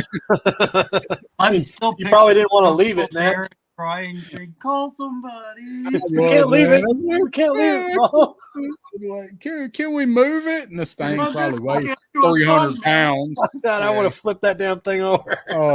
Oh no. Well, nowadays, I mean, I probably would. We flipping this mug. Yeah, I'd be like doing engineering, trying to use a fulcrum or some shit, trying to lift it up. I'd be like, kick it. Hang on. We need some tools. We'll be right back. Kick a trash can over and put in there while I climb under it like the Road Runner. MacGyver shit, man. We'd be lowering strings with like bubble gum and shit, man. You're just ordering all staff around like you own the place. Yeah, man. Go get me a winch. It was rough. That was that's the one that stands out the most from when I was a kid, because I kept up with my stuff. Pop Blender and I have talked about, like, when we went out and took our Joes outside, a lot of times I wouldn't even take their weapons out because I didn't want to lose them. I lost enough of them in the house, but none that were like really that sad. So I generally kept up with most of my Joe stuff. Not to say that stuff didn't get lost and vacuumed up. Our carpet was like a two-tone brown back then. So if you lost a hose or, you know, a pistol or a microphone, some of these like heavy metal and lift ticket, these guys that had the little microphones, you know, it was over. But as far as opening something up and losing it that really, really sticks out, that upset me, that's the one, that damn Boba Fett blaster. That I might look for that at Joe Fest. Surely somebody's got a Empire Strikes Back Boba Fett blaster. I don't know, probably be $30, but bro, I think I have one from another line. If it's still Boba Fett's blaster from that movie, I'll bring it with me, and then you're getting that. Well, now I don't have a Boba Fett to go with it. Son of a bitch. I got some Boba Fetts. It's gonna be like Jack in the Titanic. Now he exists only in my memories. You know, it's a good point though. It wasn't the same with G.I. Joe losing a piece versus Star Wars. G.I. Joe, they often had like 4 or 5 pieces in that blister. We're used to ripping it open and going, gotta catch that visor. You know, Star Wars 1, maybe 2, and Boba Fett I think had the most of those figures, because didn't he have 2 weapons or something like that? No, he just come with the one blaster. Okay, but it was his. It was his blaster. That represented. Rick Husky says, so if May was Star Wars inspired, what's up for June? Man, it's Joe Fest June, baby. Yeah. Well, Punk has said after all this coordinating, there's no way he can coordinate, you know, something this soon for another big He will one. if we say thank you. Yeah, we've said it. But I know with the trip, and he's got a lot going on, you know, his son graduating and trying to do their project. So I can see him wanting to take some time off from coordinating something like that. And the thing is, it's also got to be something, one, that not everybody generally collects. And if we're doing retro stuff, it's got to be stuff that's easy to go back and get. Well, and that thing, like, can't cost a fortune. Power of the Force was done because it was achievable for everybody. There wasn't, you know, much hardship to get a Power of the Force figure, where with Joe, it's really, you know, any way you slice it, that's a collectible that's probably going to take you down a rabbit hole, right? Rick Husky says, does anyone else remember the smell of Gen 1 Darth Vader? Now, Rick Husky, I don't remember that smell, but I distinctly remembering the fresh smell of a Motu a He-Man action figure because it did have a potent smell when you ripped it open, and I loved the way it smelled. There was action figures that when I ripped them open, they did have that factory smell that was appealing as a kid. I know that smell so well. It's like one of your favorite recipes. It's like that smell of gasoline. If you were the kid that liked gasoline, I didn't experience it as memorably with my Darth Vader at Christmas because I was just overwhelmed, didn't notice it. But I did make a very big notice, like what the holy cow, with Princess Leia in her Bespin dress, that plastic cape. Yeah. Yeah, that one did. I don't remember it so much with Vader, but I remember that Bespin Leia. Right. I would have never thought about that if somebody hadn't mentioned that. And then the Motu, when they had Stinkor, he really did stink, man. Oh God, yeah. I remember my buddy had the original Stinkor, and it was like a scratch and sniff sticker from hell. Yep. Yeah, he was funky. I had him, and I don't think I ever actually had the original Moss Man, at least not when it was new. Moss Man. I don't think I had him. Body. He had that texture that like the Panther had, Skeletor's Panther cat. Flocked. That's what it had that same texture, that short flock. That's same thing they used for G.I. Joe in the 60s for his head, right? Yeah. That flock. Yeah, flock it.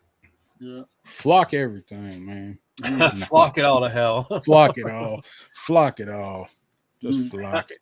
So do you want me to give my modern one, or do you want I do want your modern one if you don't mind, man, because we actually were trying, me and Crow were trying to help him find it one night. But yeah, let's tell that story. Yeah, I had a lot of people. Y'all weren't the only ones. I had a good friend of mine on the Facebook group page that was giving me suggestions as well. Okay, so you guys don't do this now, but at some point, if you go to my YouTube page, if you go to the 3-star draw page and you look at the top, I did a set of pictures, and I haven't even post-processed these pictures and put them out yet. But one of the pictures I used. Say, Woody, man, take it easy, brother. Enjoy them new Figura Obscuras that I don't even have a shipping notice on. Sorry, man. I have it. So my banner on my page is one of the pictures that I took that day. And it is, I'm looking at it, it is a very good picture of Clutch and CoverGirl in the Vamp.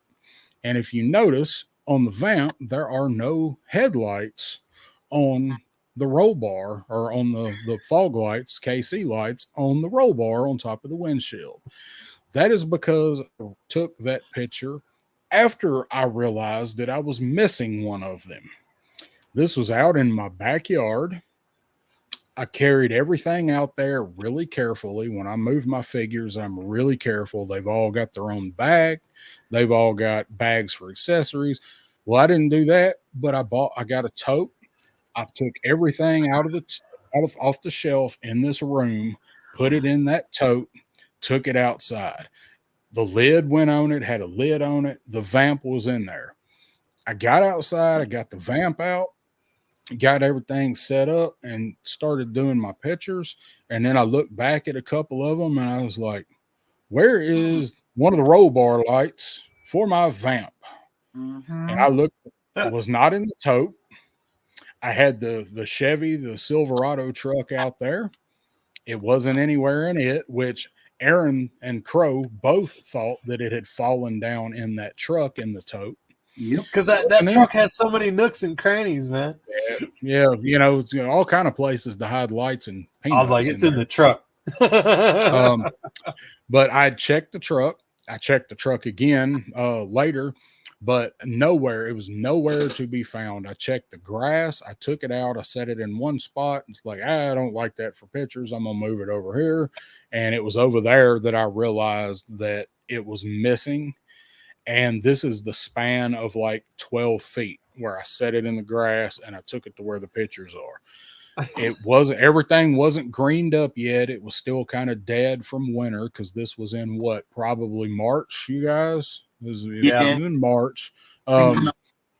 And I looked all over and I couldn't find it, and I was so damn mad. But I went ahead. So if you look at that picture, it's missing both of the KC light sets, and that's because I took it off to finish the pictures. He's like, well, I'm not going to do a bunch of pictures with just one light on here. It looks stupid. So I finished my pictures, put everything back in the tote, and spent about an hour on my hands and knees in the grass, crawling around. Got bug bites and shit all over my legs. Grass stains on his blue jeans, on his stonewashed blue jeans. I was wearing shorts that day, so yeah. And couldn't find it. Couldn't find anything. Looked all in the tote, all in the grass. I was so mad, and I told these guys like that same day that I was like, I sent them a message. It's like, I just lost my one set of the lights to my vamp out back taking pictures, and everybody knows how careful I am when I move this stuff. All right, I'm sorry. I got to interrupt you, buddy, because Aaron and I are both sitting on the truth of what that looked like. Guys, it was no different than when he was at the mall. We get this message, do you guys get a light? And we're like, okay. He's like, lost my lights. And it was just, can we get in? It was just as cheerful as what he described the first time, guys. It was flashbacks. I felt bad. I was about to crack an extra one open and just send you the damn light.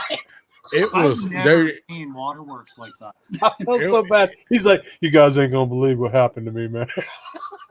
It was, man, and I was so upset because, you know, it's like I felt bad with you. I was upset. At one point, I had thought about getting another vamp, and then after that second re-release of them, they took them down. I still think there's vamps hiding somewhere. I think they're going to come back up in Yojo June. Maybe one of the drops. They're going to have a few. I think just me is just what I think personally, because Hasbro's kind of shady when they do that stuff. Yeah. But I was like, well, now I got to get another one because I got to have the lights. It's going to probably cost me $40 to replace those lights. Oh yeah. And then they started going up. And I'm like, well, I'm not spending that just because I lost a set of lights. Somebody will be selling lights somewhere down the road. To tell you the truth, buddy, those are typical RC lights that I could probably fabricate a something that looks really close to it. I'm sure you could, but they're not the damn Hasbro lights that came with it. They sure the fuck ain't, but I can get close, baby. You'll always know that. Yep. That is correct. I will always know. Not that yours wouldn't be awesome. They'd probably be better. But it in my head, knowing that they're missing, nope. So I'm the same way with that. I look. I tell my buddy, I tell her about it, and she's like, well, did you go out there with a rake? Like, hadn't tried that yet. This was like a week and a half later. She asked me if I found them. Like, no. You're going out there with a rake. So I go out there with a fucking rake, and I'm out there.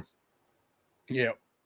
I'm out there with a rake, carefully raking the dead grass out and picking through it. Yeah. Y'all, I probably spent a total of 4 hours looking for these lights in this thing. And you all would have done that too. All of you. And I was upset. Like Crow said, I'd been crying. Damn eyes were all red, shit. Bobby says he has an extra set. Glad I know that now. So it's like a month later at this point, and I'm moving my van because it was actually when I put the HMS up here. It was after I got my Tex missile. I had to move all that stuff around when I put it up here on top of my shelf. He didn't even want to look at the vamp at this point because it would just remind him of that one missing headlight. Nope. And I had to move all those figures, and I was taking them down and setting them here on this table. I took the vamp down and got ready to set it on this table, and I turned it to set it down. And I'm like, I'm going to move these figures in the vamp around. And I pulled Cover Girl out, and I was keeping Clutch's helmet in the passenger floorboard of the Vamp, and there was something else in the floorboard. Like, what is that? Like, oh hell no. You gotta be kidding me. They were in the Vamp the whole time. The only place I did not look for them was in the actual Vamp itself. And they popped off, bounced off a cover girl, and wedged in between Clutch's helmet and the center console for the Vamp. And they weren't rattling around. I probably wouldn't even have noticed it if the glint from the blue hadn't have caught my eye. They were in the floorboard of the Vamp, back in the tote during the fucking photo shoot when I took the other one off and put it in the tote.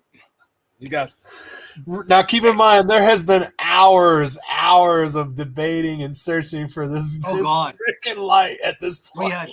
We had like chalkboard diagrams still hunting like we were almost organized a search party. Yeah. Both of them, Aaron said he would come up here and help me look through the grass for my lights, y'all. And this whole time, man, I'm going back and forth with my buddy on Facebook. These guys at the same time we were talking on here, like they're in the Chevy. I'm like, they're not in the Chevy, but I checked again. They were in the floorboard of that thing the whole time. Bobby says at least you probably have the most perfectly raked lawn in town. I do for about a 12-foot strip. No dead grass in that.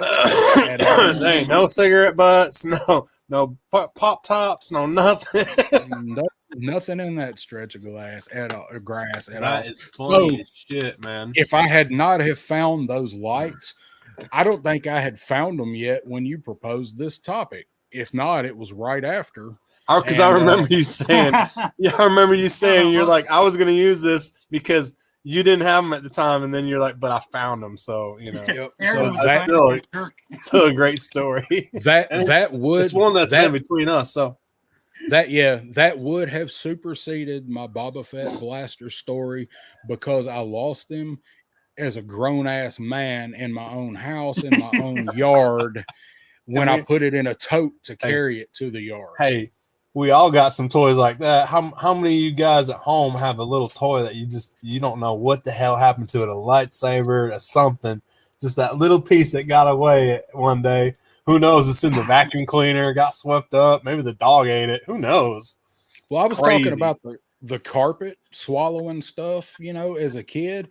When we were kids, there weren't any bagless vacuums.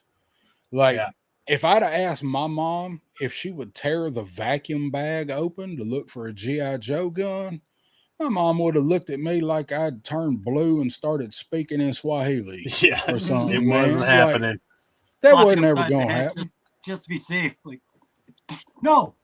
Yeah, that wouldn't ever happen. So all that stuff, it probably was in the carpet, but now, you got the bagless vacuums and you can just pull a little thing off and you shake it around and there it is. There it is. Wasn't none of that in 1984. My son's growing up with ADHD and everything, and he has more probably about a good 100 to 200 Lego sets, none of which have ever seen anything but carpet. And I've told him, I'm like, you are getting into a commitment with the vacuum cleaner here. You're free to open it up and retrieve your own pieces, but we won't be doing that for you today, right? Never once has he opened it up, but they're there. Cobb says, I lost the sword for months. Wasn't until I went back and watched one of my videos that I saw where it was lost. That's funny. That's the warning to everybody. I think if you get into toy collecting in any way, don't even talk about toy tubing, but toy collecting. Oh, yeah. Dude, I got strolled everywhere through here that I come across. And I'm like, oh, there's that piece. Yeah. There it is. And then I'll set it somewhere else and find it 2 months later. Pump was talking in his videos, and he talks about this in all his videos that he does on Mezcos, because they come with so much stuff, and we're used to having to pop stuff out. The Mezcos, man, you need to damn near open them over a tote or something, because they literally will just fall out. Yeah. So, man, I learned it a while ago. I don't open anything unless it's over a white piece of paper at this rate, so I can see where things fall, right? Because you think I ever think to put my glasses on, right? But the warning I would say to everybody is this hobby will punish you, and it will be ironic, and it will be frequent. Just accept it. You're going to get punished. You're going to notice it. You're going to lose pieces. Things will fall when you're recording. They're going to do everything, right? So I'm good with it. It's not enough to make me stop collecting, but man, do you ever notice it now as an adult in a way you didn't as a kid? Well, some of these figures and the different stuff that we collect, you know, when you do have to pop stuff out, the shit goes flying everywhere. NECAs are the worst. Yeah, NECA figures are the worst because they're in there good, and you got to work them out of there. And once they go, man, they go. It's like a damn rocket taking off. Yeah. Yeah. Let's hear your shit story, Rick Husky. Just gonna say, I want to hear his. Type it out. I'll put it up there. Chime in, Rick. Hang on, here's Matthews. Hang on, wait. I'm not even gonna read Matthews. I'm just gonna click it on there. I lost classified Zartan Snakehead and bought another one. Then sold the Monkey Paw. Then found the lost Snakehead. I lost the Mezco Storm Shadow. Shuriken. Yeah, Shuriken. I never You never found that Ninja Star, Matthew? You still had never found that thing? It's been like a month and a half. I've never picked up Mezco, so I have yet to buy one. Well, that's all makes me feel better. I've got I'm waiting on Firefly. He's processing. So what's Rick say here? He's typed out part of his story. Okay. Okay, hang on. I'll put it on here. Oh, we're gonna piece it. It's gonna be a 5-piece story. So this is the first part. It's gonna be one of my stories. I think he's saying this takes place in the past. Yeah, I believe Boy Scouts 12. I went on a weekend long hike camping shit. Okay. All right. We're 12. We're camping. Right. Right. Nope. what I wanted to do this weekend, except I was going to be glamping with we need to go camping, whiskey and Joe's. Yeah, I need some moonshine. Yeah, camping. You can go get some. It's that time. Oh yeah. I ain't gonna do you any good right now, but I can go get some. Oh yeah. I mean water, spring water. That's what that. Matthew says Mezco gave him 6 of them. So Rick, but still. Here's Rick's other part. Let me throw it up there. Part 2 of the Rick saga. I took my Gen 1 Darth Vader, Gen 1 Destro, Cobra Commander, and Baroness, so my cousins wouldn't steal them. So he's got all his prize figures, right? So he's on the Boy Scout strip. Some janky cousins if they're stealing your Joes. And you know where this is going, right? Because he's made a statement that he was trying to protect these figures. So we know we're going somewhere compromising for these. Triple C was there with Rick because he loves camping. Yep. Right. So here we go. The stories unravel. Here we go. Right. And shit, my internet will throw it up there so I can read it. The younger scouts had to go on a 2-hour ruck. The Eagles didn't have to go. Okay. So Eagles are stationary. Were you younger? Were you part of the younger group or the older group? At least you had to go. He was 12. I doubt he was an Eagle by 12. I don't know. Was you an Eagle at 12? I don't know. Maybe. I don't know. I wasn't in when do you Americans kill your first wild animal? Shit. It depends entirely on where you live. Your upbringing. As soon as you can walk where I'm from. Okay. So 12 could be anything.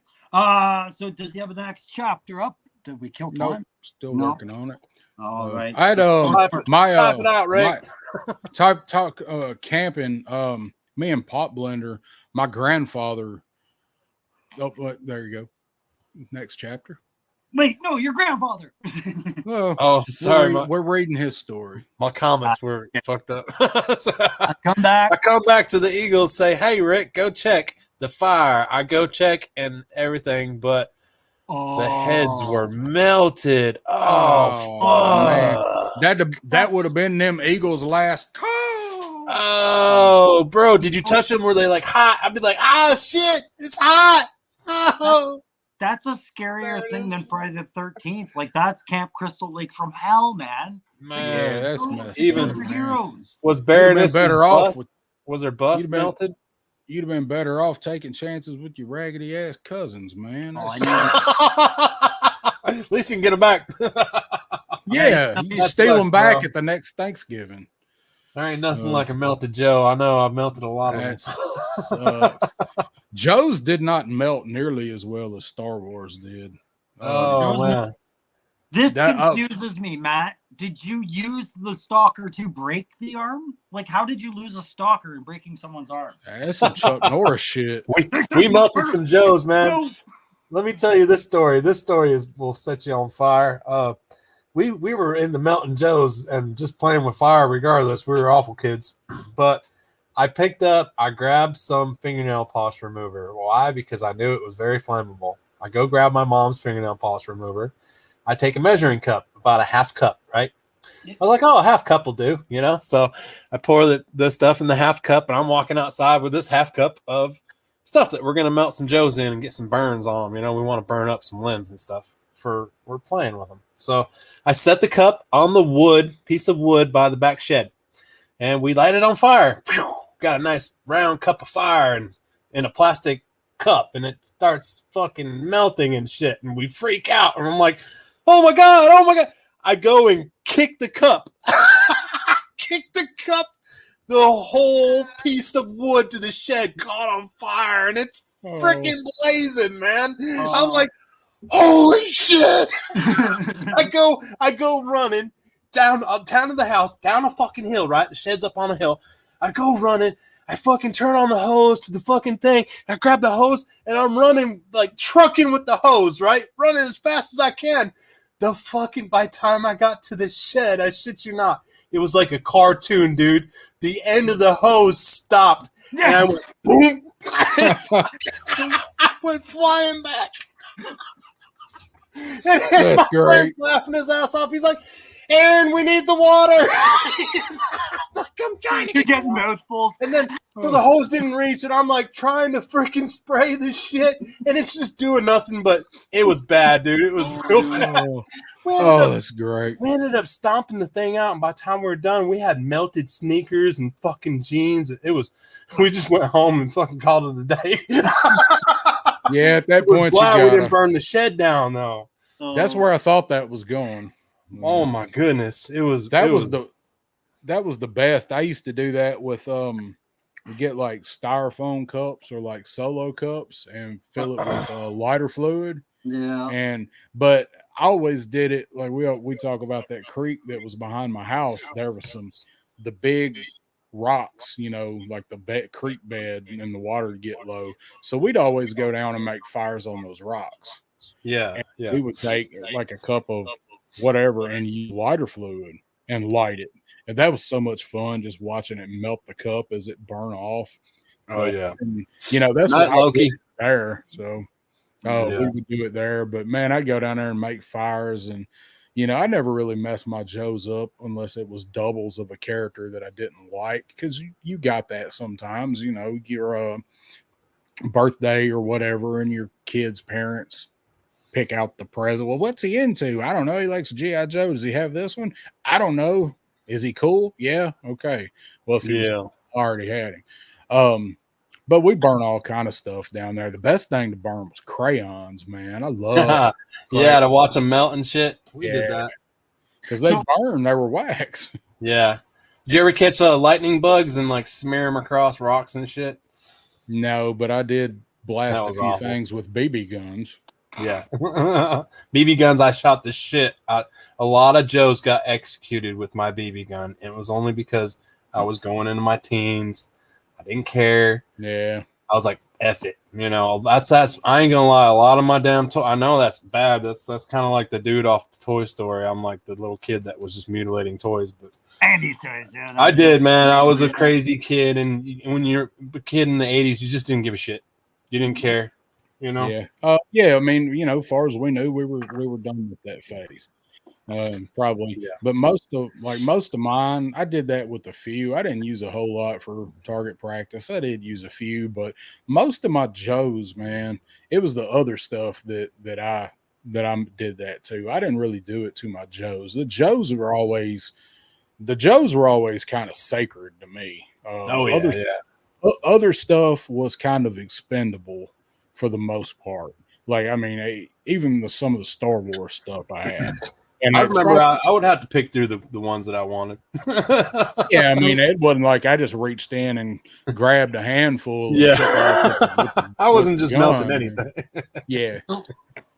So I was telling Aaron when we were talking about, I was also the same kid that burnt down what remained of his Joe collection. Like, I gave most of my significant vehicles and favorites to my cousin, but the rest were torched in this hideous backyard brawl that had lighter fluid, right? And so I had done all that too, but I think back and we were talking about it, and you talked about setting fires by accident, like big blazes as a result of stupidity. And there's like, you shouldn't tell that. It's not relevant to Joe. I was like, wait a minute. It absolutely is. We were being G.I. Joe at the time.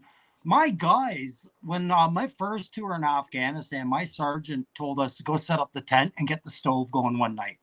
And that's a little 4-man crew tent. It's literally like a tent the size of the backseat of your car, 4 of us crammed into that area, right?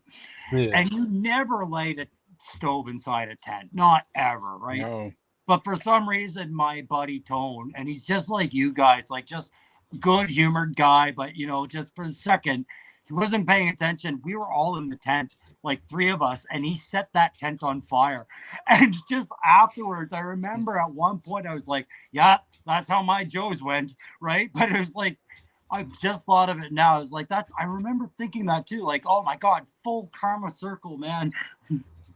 God. Yeah, that's the worst, man. Yeah. Did any Joes get melted?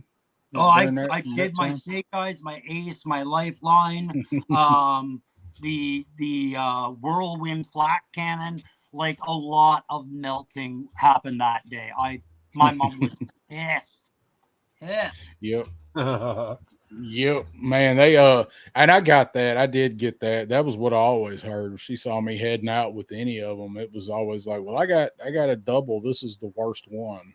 This is the worst of the two. He's already broken. Yeah. His you guys talking broke, about the fireworks and dog. battle rockets, man. Yeah, dude. We did that a lot. Yeah. You never looked at it from your parents' perspective, eh? They remember every dollar they spent on that. They just watched you walk out the door to destroy it. Yeah. And I can't imagine like being an adult and seeing that now, like a kid that did that. It'd be like, I see with my son a lot with Yeah. his Nerf guns. He's always modifying his Nerf guns by ripping them apart and rebuilding them. And I'm like, well, but that was expensive. Yeah. Hey. They are Nerf stuff ain't cheap, man. No. Poplander's got a bunch of it. Him and his son shooting Nerf at each other all the time. Nerf can be expensive, yeah. Well, it can be cheap Cobb, when you guys see this comment Cobb put up? He said, my friend lit his backyard on fire when he was little. He ran inside, grabbed a new gas can his mom bought, filled it with water, ran outside towards the fire, and the neighbor ran out and tackled him. So was there gas in the can already? He must have water in the damn. All the neighbor sees is another gas can. Pour more gas. Yeah.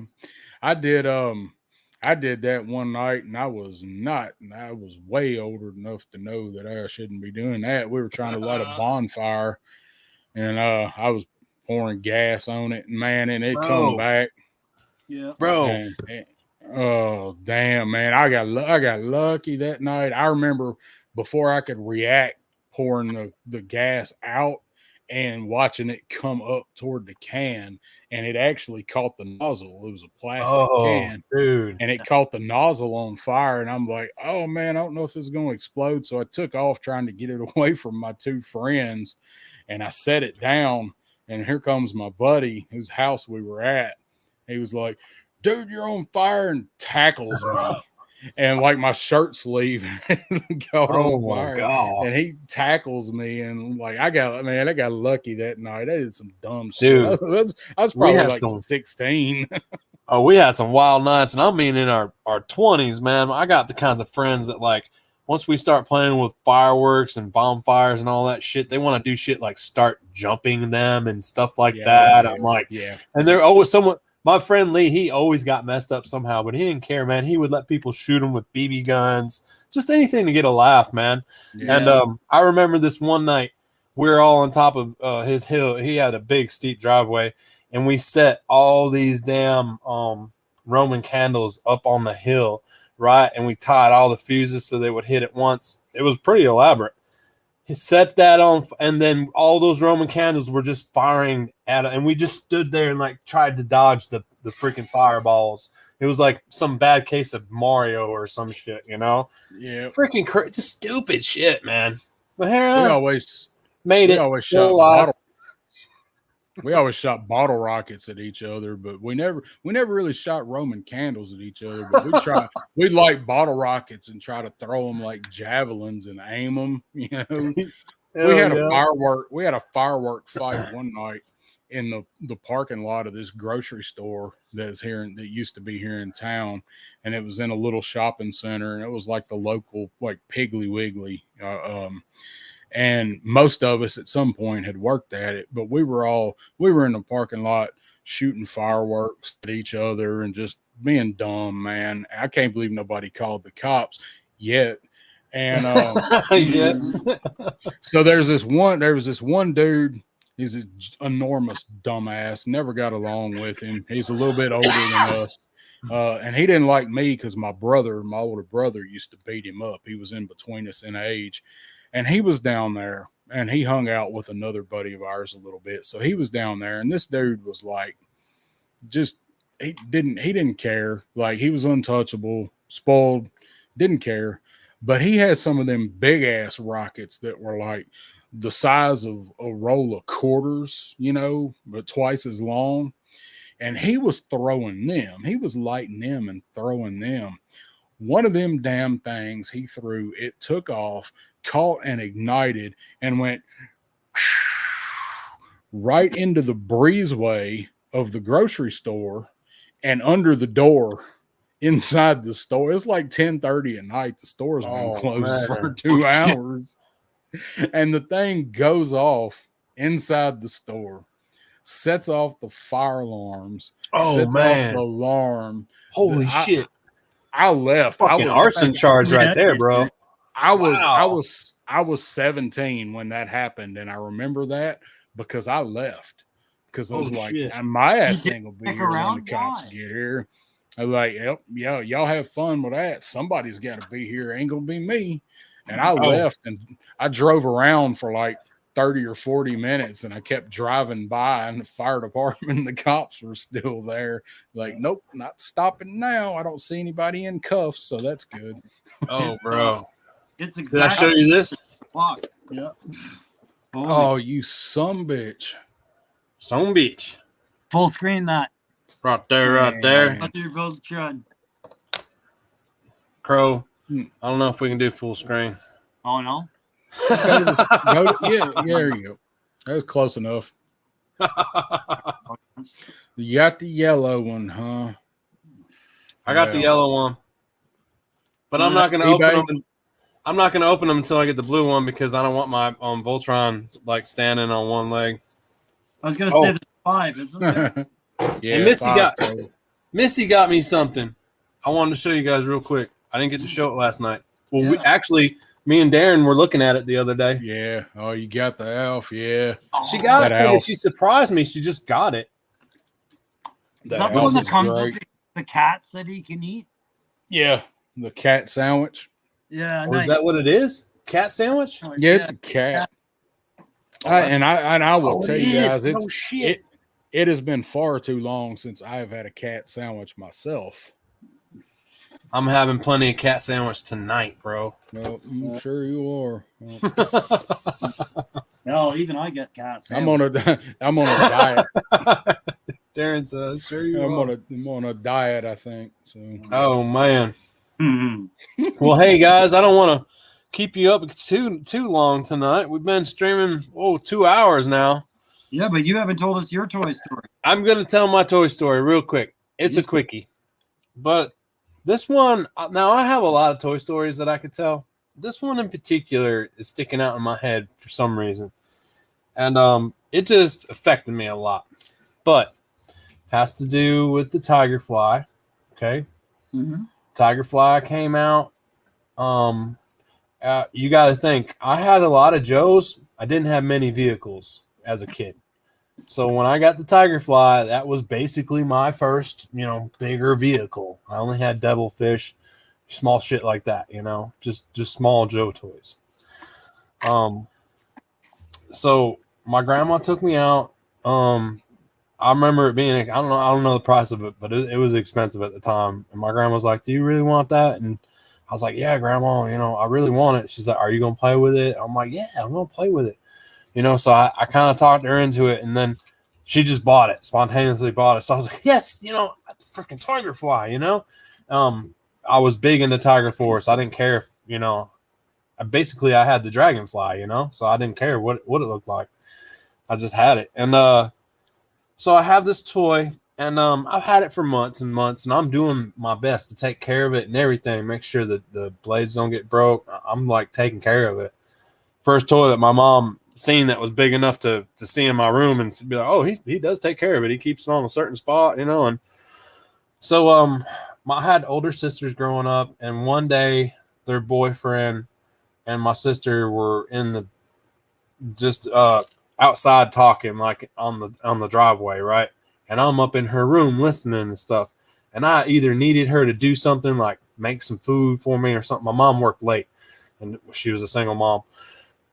I needed her to do something for me. She just wouldn't do it. I don't know what the hell it was. So I started harassing them. And I was like, look, whatever his name was, the boyfriend at the time. And I was, slinging, like, had her bra hanging out the window. Look at this little A cup or whatever. I forget. I was just being a douche, right? The typical douchebag brother, right? Look at this little pink bra, and oh my God, you could just see my sister like look up and like stare a freaking hole through my brain. I knew I was in trouble, bro. And I just stopped doing what I was doing, and I kind of like eased out the window, and we stopped, right? And then it was about 20 minutes went by, right? I had my mac and cheese or something. I was down there eating. I'm out there. I'm talking with her boyfriend at this time. I'm hanging out with the big kids. Everything's cool. Well, my bedroom is right next to hers, and she comes in. She's in my bedroom now, out the window, right? She goes, "Hey, Aaron, look at your little G.I. Joe toy." And she's all got, this is 2-story house, mind you, with concrete on the fucking bottom. "Hey, look at your little toy, Aaron. I wonder if it can really fly." And I'm just looking at her, and I'm like, she won't do it. She freaking did it, man. She just freaking launched that thing out the window, and it fucking smashed into unfixable pieces, man. So she's been right in front of me. It was like I almost had it, like my fingertip. It Aaron. Yeah, I was like, and I was like, "Oh, dude, I cried like a baby. I was so mad. I called my grandma. Had my grandma on the phone. I was like, "Grams, you won't believe what Jolene just did." It's like, oh man. How long I was ago was devastated. How old were you? I was oh man, this was last summer. Right when the Tiger Fly came out. That was 1988. 88. So I was 9, dude. So man, I was 9. It's been a long time. Do you miss your sister? I assume she wasn't with us much longer after that. My sister, she we do talk, and in fact, I purchased my Tiger Fly that I have now. It's in my collection. I purchased my first one just a couple years ago, and I took a picture of it and I sent it to her. And I go, "Hey Joe," I said, that's her name's Jolene. I always called her Joe, basically because of G.I. Joe. But I'm the only one that can call her that too to this day. said, "Hey, Joe," I said, "You remember this?" And she goes, "Yeah, isn't that piece of shit helicopter I slung out the window?" Oh my god! Oh man. Anyways, she was. I was like, "Do you realize I just paid $150 for this minty one off eBay?" You know? Yeah. So no Christmas for you this year, Jolene. That's when my 9-year-old ass would have been looking up voodoo curses to make sure she kept A cups the rest of her life. Oh man! Oh yeah. No. I was going through any birth control with needles, like just diaphragms, condoms. That's the iron. The karma was nipping me in the ass because I did start that shit, and she did finish it. Kind of like a Viper Island thing. Like he started some shit, and you know, you didn't break her bra. The community's gonna finish it. You didn't break her bra. It's not like you took a pair of needle nose and bent those hooks that hold it together. I didn't break her bra, but I did steal a little pride, you know, and Liam can tell you, you know, once a little pride gets stolen, you know, people get bent. Are we gonna? So look, I've got a 2-story house. When you get your dragonfly, bring it up here, and we'll see if we can recreate some shit like that if you want to. Yeah. People been asking, we won't actually throw it. Are you going to RC that shit? Do we know when that's planned on being released? That's probably going to be in July, eh? No, released? No, it says summer. Summer does not end until September. Yeah. So in my mind, they've got until whenever in September to get it here to make good on to deliver on what they said. Now I hope we get it sooner, but I'm gonna try and buy that one on the aftermarket, I guess, because the Dragonfly. I'll say it right now. Never had it as a kid. Wanted it. Never saw it. Revenge. It's a must. It's a Wild Bill thing too, right? Yeah, I mean, for me too. I had to have it, dude. Yeah, I gotta track one down. I'll find it. Wild Bill is one of my absolute favorite Joes. I've made no bones about it. I have a signed picture of him over here, and I didn't sign this. Ron Rudat signed it. That's the Wild Bill. we'll try and hunt you up a dragonfly somewhere. Boys. I'm sure we can come up with one between me and down south. Yeah, that is somebody profits. I'm celebrating things, right? That's right. Yeah. We'll at least find a Glenda for you. There we go. Yep. I've got that's actually one of the things that I'm going to try to find at Joe Fest, and they're not hard to find. They're not super expensive to find a complete Dragonfly. I don't even really need Wild Bill with it, but I would like to have a better version of him than what my childhood one is. Yeah, I missed one. I had them down to a good price on one at the show I went to last year up in Kentucky, and I probably should have went ahead and bought it, but I didn't because I'd already spent way too much money there. Mm-hmm. So that's one of the things I might try to acquire. I had them. It was like, I think 120, which is kind of mid-level. Like, it's not super expensive to buy a complete Dragonfly, but to buy one with everything, the blades and all, still works. The orange tips on 120 is a going rate.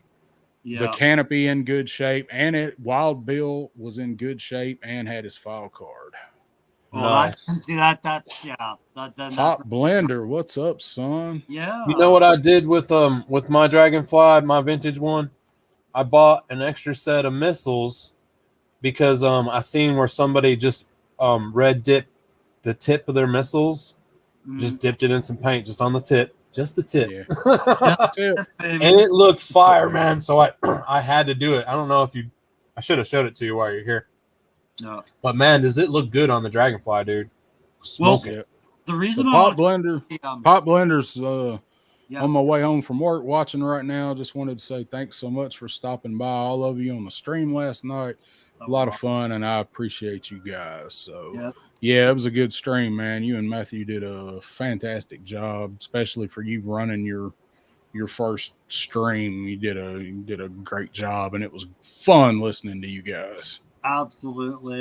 That's time well spent every time. Look forward to the next time. Absolutely.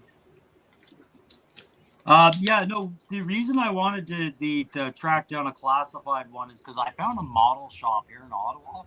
And one of the things I noticed they had was decals of tiger striping, which was almost exactly like the style they used on the Joe vehicles. And I was like, ooh.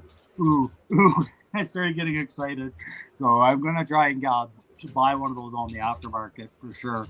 But, due to the size of it, Crow, I know that I'm definitely going to have one spare.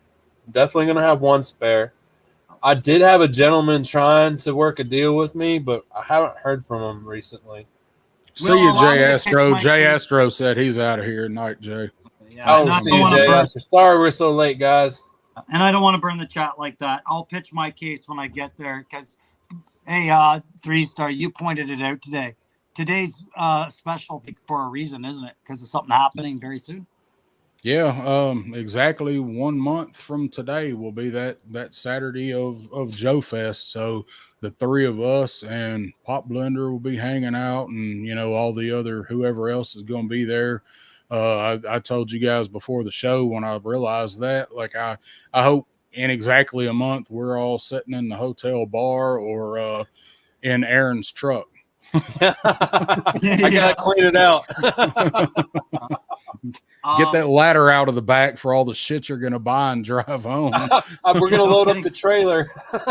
So yeah, we're gonna have to bring like a wagon or something, because by the time we've loaded up Aaron's truck, we're gonna go back in, come back out. That truck's gonna be gone, right? Lawrence will be giggling with the keys somewhere. Yeah, it'll be a Defiant in the back. Trailer we're bringing. Yeah. Yeah. So. Hey, I'm driving my dad's truck. I'm borrowing my dad's truck because it's smaller than mine and it's way better on gas. On fuel. Yeah. So, and it's also got a smaller cab, which maybe will make me pick less stuff up. Oh, well, me and Crow, we're just gonna rent a Stinger for the weekend. Yeah, and I was talking to Loki and Daredevil Dave. They booked their hotels. They are solid to go. So we'll be seeing them. They asked me where we were staying there, and I was like, I don't know. I'm pretty sure we were like wherever the hookers are, where like the cheap hotels somewhere. We were gonna. Yeah, they were asking, dude. Everyone's asking like, where are you staying? I'm just gonna literally like wing it, man. Yeah. I mean, no, you need to be doing that now, man. You're already gonna be far out of the radius, I bet. I might crash on Darren's hotel room floor and get like scabies or some shit. Oh, believe me, I will before the first thing ever comes out of my luggage, that room will be getting turned over.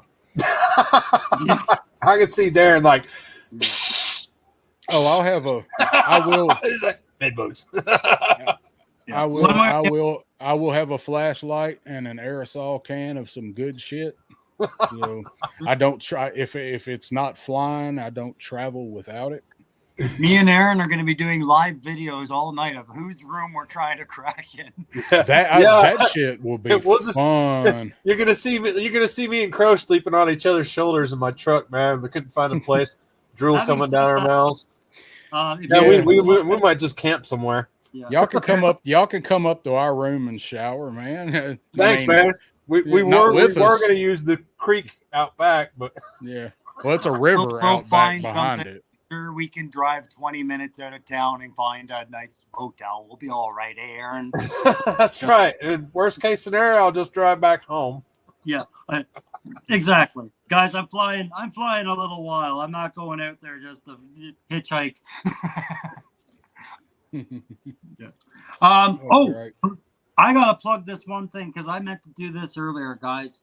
I'm gonna be with Talking Figs on Legend Series tomorrow night at 8:00 with Tony. So we'll be talking some figs there. If you guys want to stop by and join Legend Series photography, let me write it down so I don't forget. Yeah, we were talking. Tony was telling me today how the format's gonna go, and I meant to mention it at the beginning of the show because Legend Series is if you guys haven't watched Tony, if you're in the chat, bring it up. pop up the thing. We'll throw it on screen. I don't know if he's here tonight. I've been watching for him. He was earlier. He was here earlier. Okay, but good. He may have had something to do. I saw him way back. So What time is it, Crow? That'll be at 8 p.m. Eastern. 8 on p.m. Legend Series. It's Talking Figs. Okay. And the topic is going to be Talking Figs. This is a discussion about figs in general. But if you ever have not seen Tony talk and do impressions, holy crap! Oh, it's not a live, Crow. He said it's not a live. It's going to be a pre-record, I guess. Oh, that's right. Sorry, we're doing a pre-recording, and that'll premiere somewhere else. Thank you. That was what. He does that and then fun. does it later. I don't know. Okay. Do you do Legends? Do you do those as premieres when you do them, where there's a chat, or you just? That's how I met Legend. I've There seen him do the Savage Land one, and that's how I met him. He did not a premiere, but it was a video. Yeah. I second that with Crow. If you guys have not checked out Legend Series and watched his live streams, you go are over there and give him a sub, treat. guys. I will just say this: if you are a Randy the Macho Man Savage fan, Tony will keep you going for 4 hours. Yeah, and just you will be back in the 80s. Right. That reminds me. He issued a challenge. Well, it wasn't really a challenge, but he said that all of us, we need goon voices. Have you guys been working on your goon voice? Oh, I'm gonna have to come up with a goon voice. I haven't done that. Yeah, we gotta all have goon voices. I got mine, so. Well, this seems how old Screwhead's gonna have to come up with one by 8 o'clock tomorrow, even though it's not alive. I'm gonna practice on my. There's a damn cat back there. No, watch out, Alf. Alf's there. That's not the kind I'm looking for. I like what I like about Legend Series. He does diorama and stuff too. Yeah, he's a creative fella, kind of like us. And he did a turtle van, and that van is on my want list now. It turned out so awesome. It was such a cool modern turtle van. The conversion he did, and it was just like right up my alley. That gritty, rusty urban feel, right? So yeah, he had like this tunnel too that he did one time that I was watching. It was like a diorama sewer tunnel type thing. It was cool shit. Yeah. But that voice is like good. New York butter. Yeah, it really is. He's got something going there with his content, and especially with his lives, and it's just the banter and shit is just out of this world hilarious. It's so funny. And that's what I wanted to speak to, guys. If you haven't tuned into him, what you need to know about him is that he doesn't just come from the toy world. He comes from the wrestling world. He is a wrestling promoter. And if you guys remember guys like the Mouth of the South, Jimmy Hart, Captain Lou Albano, Bobby Heenan, this guy's right up there. He could probably play your perfect heel promoter or your neutral promoter, but this is the guy you're dealing with, and it's an awesome. There he is on screen, guys. Legend Series, go check him out and subscribe.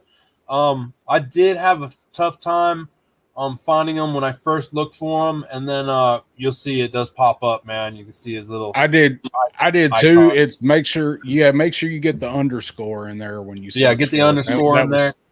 That was messing me up. It'll pop up. Yeah. But yeah, okay. Well, thanks for letting me mention that, guys. Even though I was being senile and not understanding tech.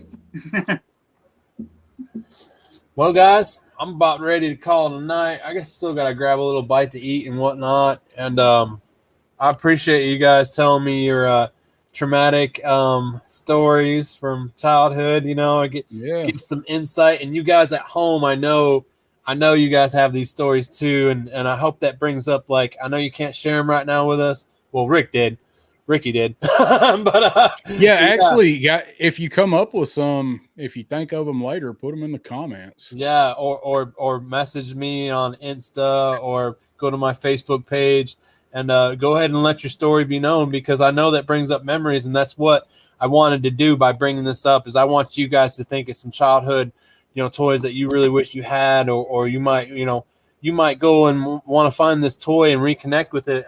Go find it on eBay and purchase it. And when you get it back in your hands, believe me, I have my Tigerfly back. It did make me feel better to have my Tigerfly back, and I'm never going to let my sister touch it again.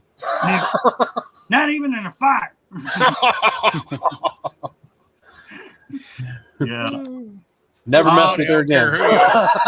Sorry, Aaron, you want to give me this right for 1 second? I'll show Rick this really quick. Yeah. I'm sorry, Crow. We got to check out this Deep Six, guys. Hang on. I'm going to put you really quick because I'm going to do a video for it tomorrow, and I still want people to watch that. Yeah. So if you go ahead there, I'm just trying to see where my angle is. So it's just some scrap figure parts. Hang on, and let me get the light at least pointed at it properly. Somewhere if you can see it. Super Crow. Bright light. There you go. So Super bright Crow. light. My guy. Feed you guys after midnight, but there you go. It's just some adventure toy at a toy store for like National Geographic or something. They have a diver suit like that, and if you just take a upper torso of a figure and a head, it's about all you can wedge in there. But you can see the guy through the ports. But you'll see that on the video tomorrow. Oh my God, Crow! Who makes that diver suit, and where do I get it? I am going to have to do a Google search on this. All I've been able to find so far is some guy named China. I need 12 of them. I got an idea. Crow, look, guys, listen. I got an idea. That looks awesome. Take one of your backgrounds, Crow. Something you've done, something you've painted, whatever. Really good one, and set that figure up in front of it. Take some good still pictures, put your phone in portrait mode, get some good pictures of it with that background, and post them everywhere. And let's see if Swiper Island steals it and breaks that Deep Six is there coming. You go. Yeah, they're gonna break the news, dude. Well, we're gonna set the trap like a mouse trap. And Aaron, you've seen the wetsuit. That one I'll save for tomorrow, but that was one that they said is coming as well as wetsuit. The wetsuit is smoking, bro. The wetsuit is smoking, and I'll tell you what, I would do anything to get my hands on that wetsuit. In fact, if you bring that Canadian flag with you, I will drape it across my back and do the lower butt cheek photo for our calendar that we're gonna make for Toy Tubers this year. Well, we'll come up with something. I don't know, man. I wasn't in on that discussion. We're gonna make a calendar. It's a surprise. I'm letting it out right now. We're gonna make a Toy Tuber calendar, man, and that's gonna be mine. Now I'm a proud soldier, and you're talking about getting buck ass naked to my flag. Hang on. You and Missy Taco. You know the picture I'm talking about, right? With the girl with the American flag. Yeah. You guys seen that picture? Yeah. She's got it like right on her butt cheek. So we'll show the wetsuit tomorrow. But Aaron, I wanted to tell you, like, that's one thing Viper Island did talk about is I don't know where they're getting their int, but maybe wetsuit is coming to the classified line. They did talk about that in the same context as Saw Viper and a few others. So I don't know. That was part of their wish list. Was that their wish list?